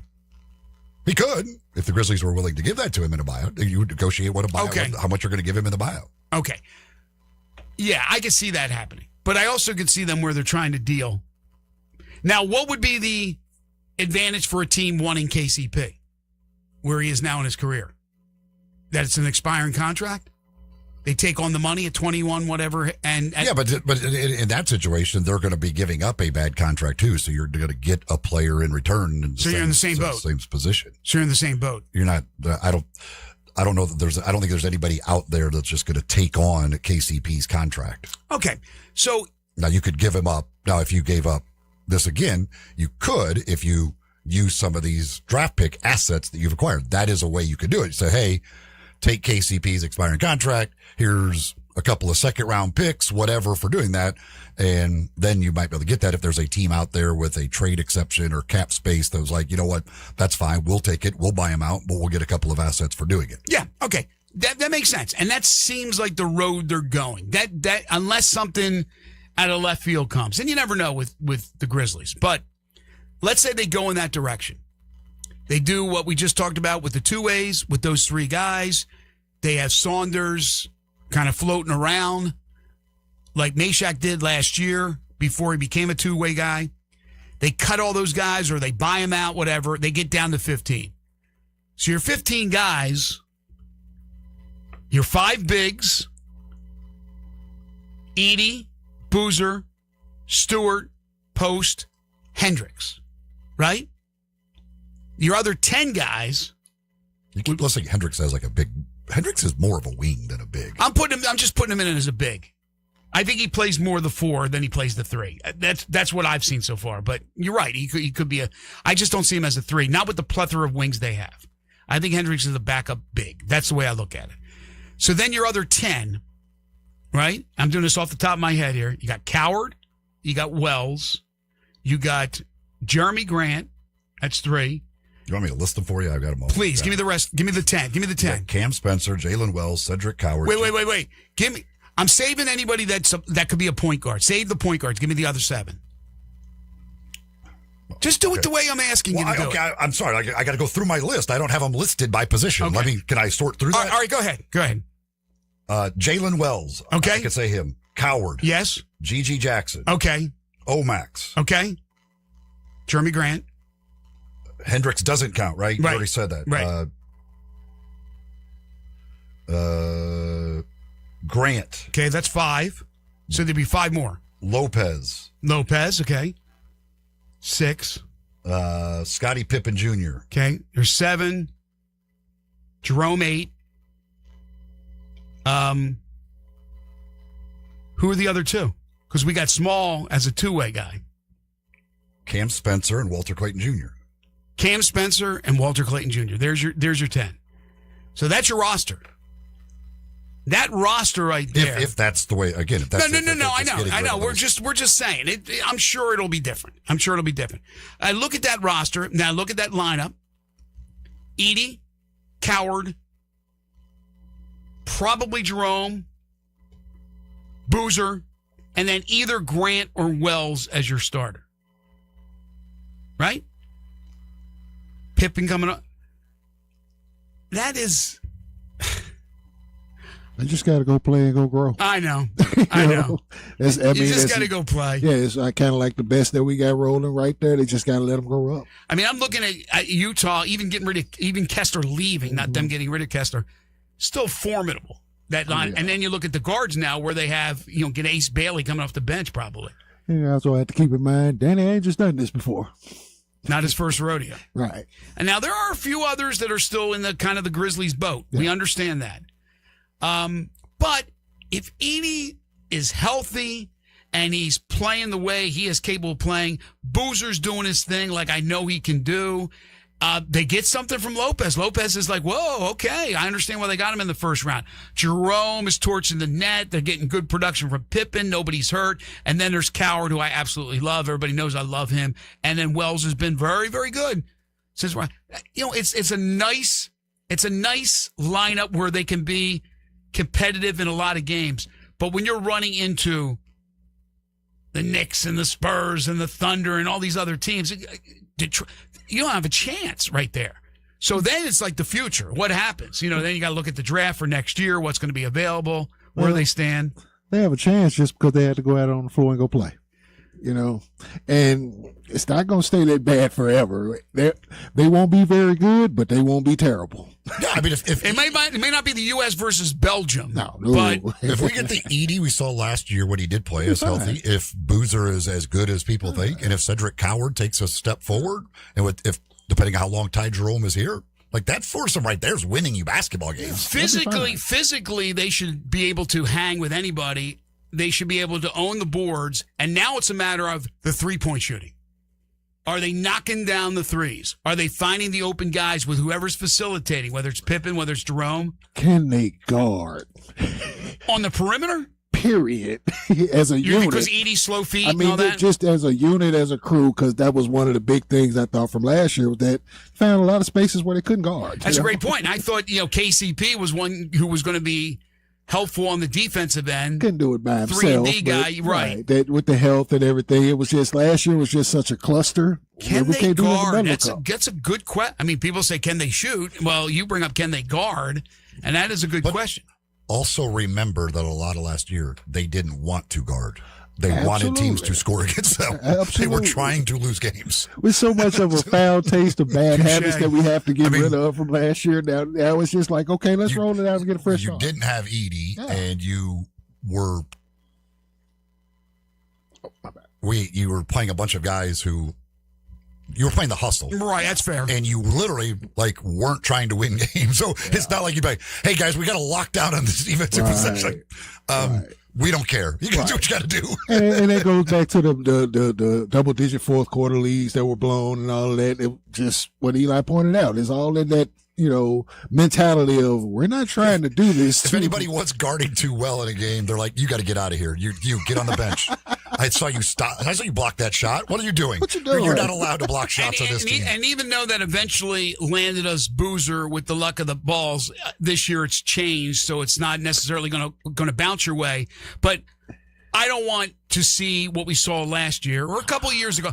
We've seen it 2 out of the last 3 years. I don't want to see it ever again. And I think the league helped us out with not having to see that again by not rewarding that type of behavior. So I just think that they're going to be a physical, competitive team in that sense. I just don't think there's a lot of dubs in the first year. I think we'll get to January and we'll have a fun, competitive team to watch that'll be kind of on the rise. That's all we can ask for is people come out to watch a fun team and they start to figure out who their new favorite player is. Is it going to be Coward? Is it going to be Boozer? Is it going to be Edey? Because Ja and Jaron and Dez, they're all gone. They're all gone. Summer League in Vegas starts tomorrow. 2:30 Central. First game is the Timberwolves and the Pelicans. The Grizzlies will not play until Friday, 7 o'clock against the Bulls. All the teams will be involved. So it's going to be a lot of fun. A lot different than Salt Lake City with just 4 teams in 3 games. And the third game last night for the Grizzlies, if you missed it, well, you didn't miss much. Nobody was playing of significance basically for either team. Atlanta beating the Grizzlies 96-82. Well, speaking of hoops, you can get your shots up at Shoot 360 Memphis, a revolutionary basketball training facility where you can join on a monthly basis. The instant objective feedback you get from the one-on-one expert coaching is second to none. I mean, you'd pay a lot of money just to have a coach helping you. You get the coaching, you get the shooting bays with the Shoot 360 technology, the analytical information, you all get it one price on a monthly basis. Join for a month at Shoot 360 Memphis. Again, there's nothing like it in the entire country. There's other Shoot 360s, but the technology that they use, again, second to none. If you haven't been there, take a tour. See what they have to offer in Collierville. Now, that's the shooting bays. They have the shooting bays there. If you don't want to do anything else, boom, that's for you. But the big one on Big Orange Road, Shoot 360 Memphis in Cordova, 50,000 square feet. They had 2 NBA regulation size courts, 3 high school size courts, 4 shooting bays with Shoot 360 technology.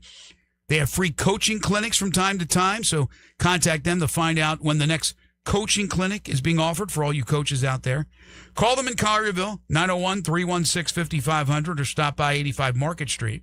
Big Orange Road in Cordova, that's 901-779-3176. Easy to get to from anywhere in the metropolitan Memphis area. Again, join on a monthly basis. The future of basketball training is here at Shoot 360 Memphis. You're tuned in to Sports 56 Mornings with Greg and Eli on Real Sports Talk, Sports 56 and 98.5 FM.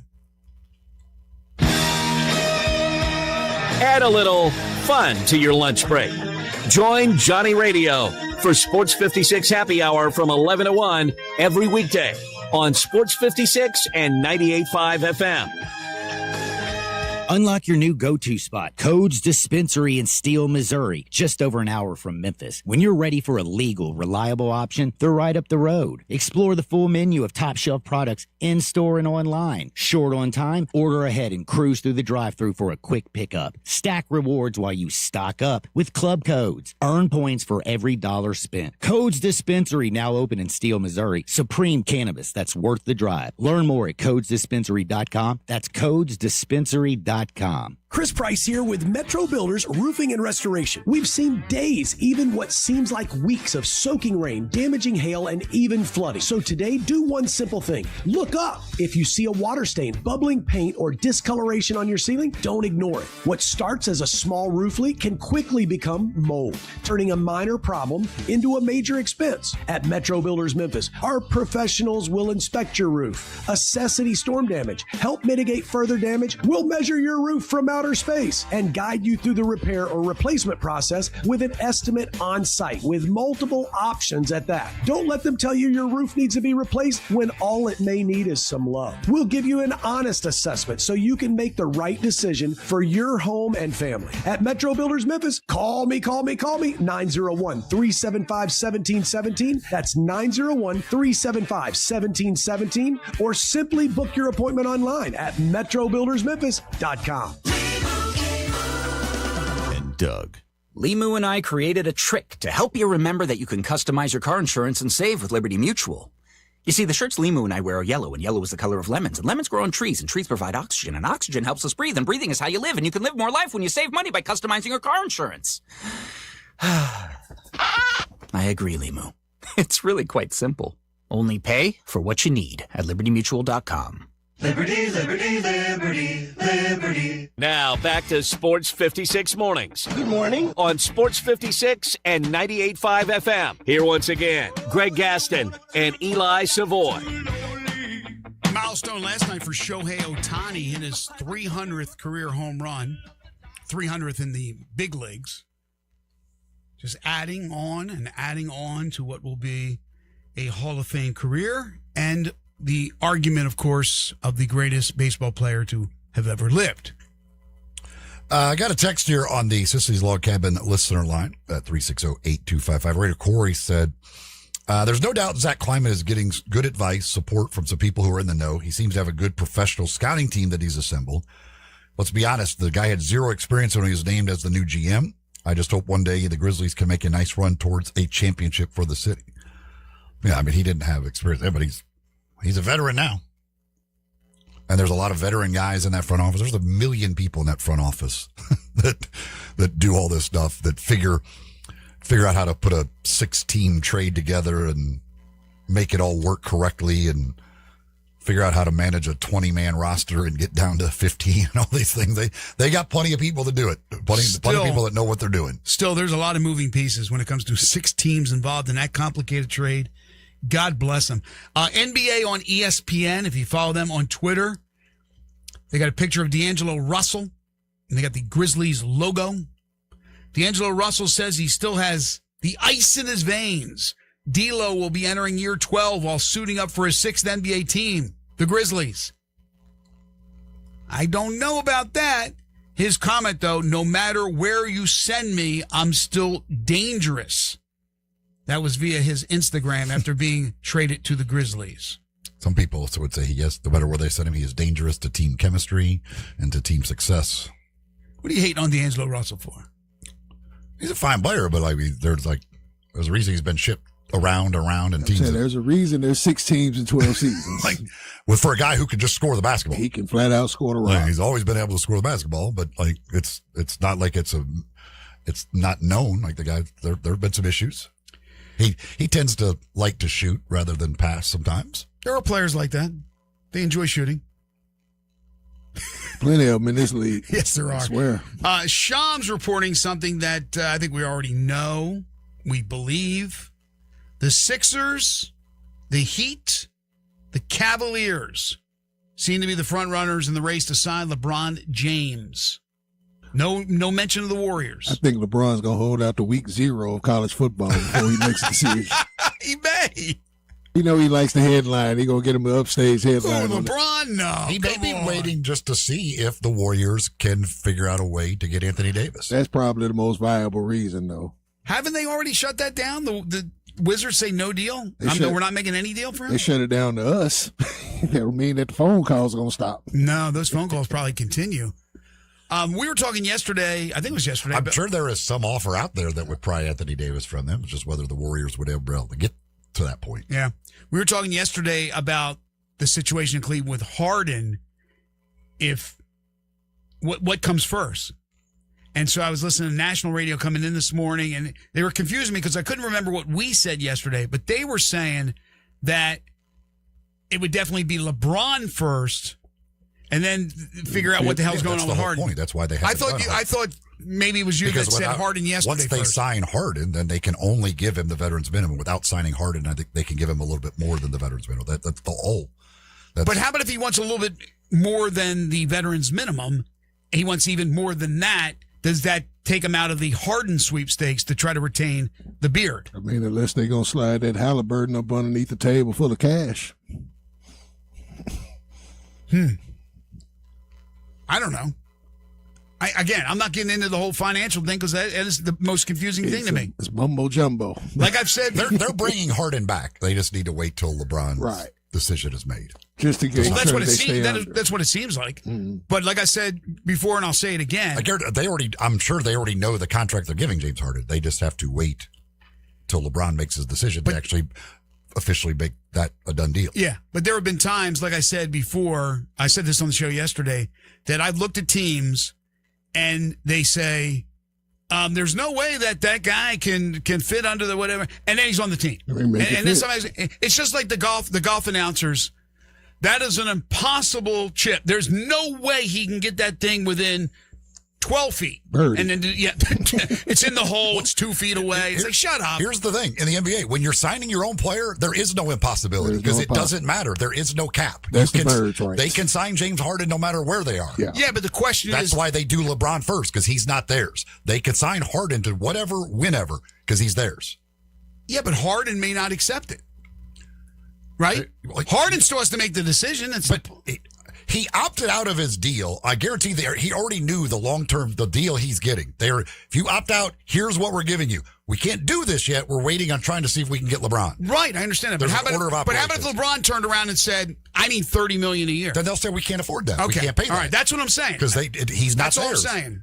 They could sign Harden whenever they want, whatever they want. Right, I understand, but there's still at the end of the day, there's still an amount of money that you have to stay under, and LeBron would push you over that if you gave him too much money. Again, he said, according to reports, he'd play for the minimum, the veterans minimum. I don't know. Maybe he will, maybe he won't. But he's going to let this thing, like you said, he's going to draw this thing out, I'm sure.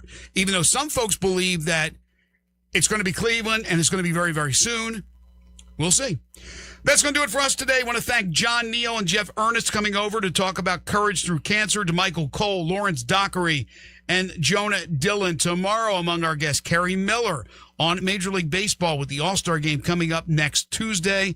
We'll get started bright and early at 7 a.m. Wolo and Friends on Sports 56 is coming up next. Once again, Dave is off. It will be Landon Schmidt and Darian Newsom. Once again, they'll be in for Wolo. For Eli Savoy, for Jay Ham, I'm Greg Gaston. Have a great day, everybody.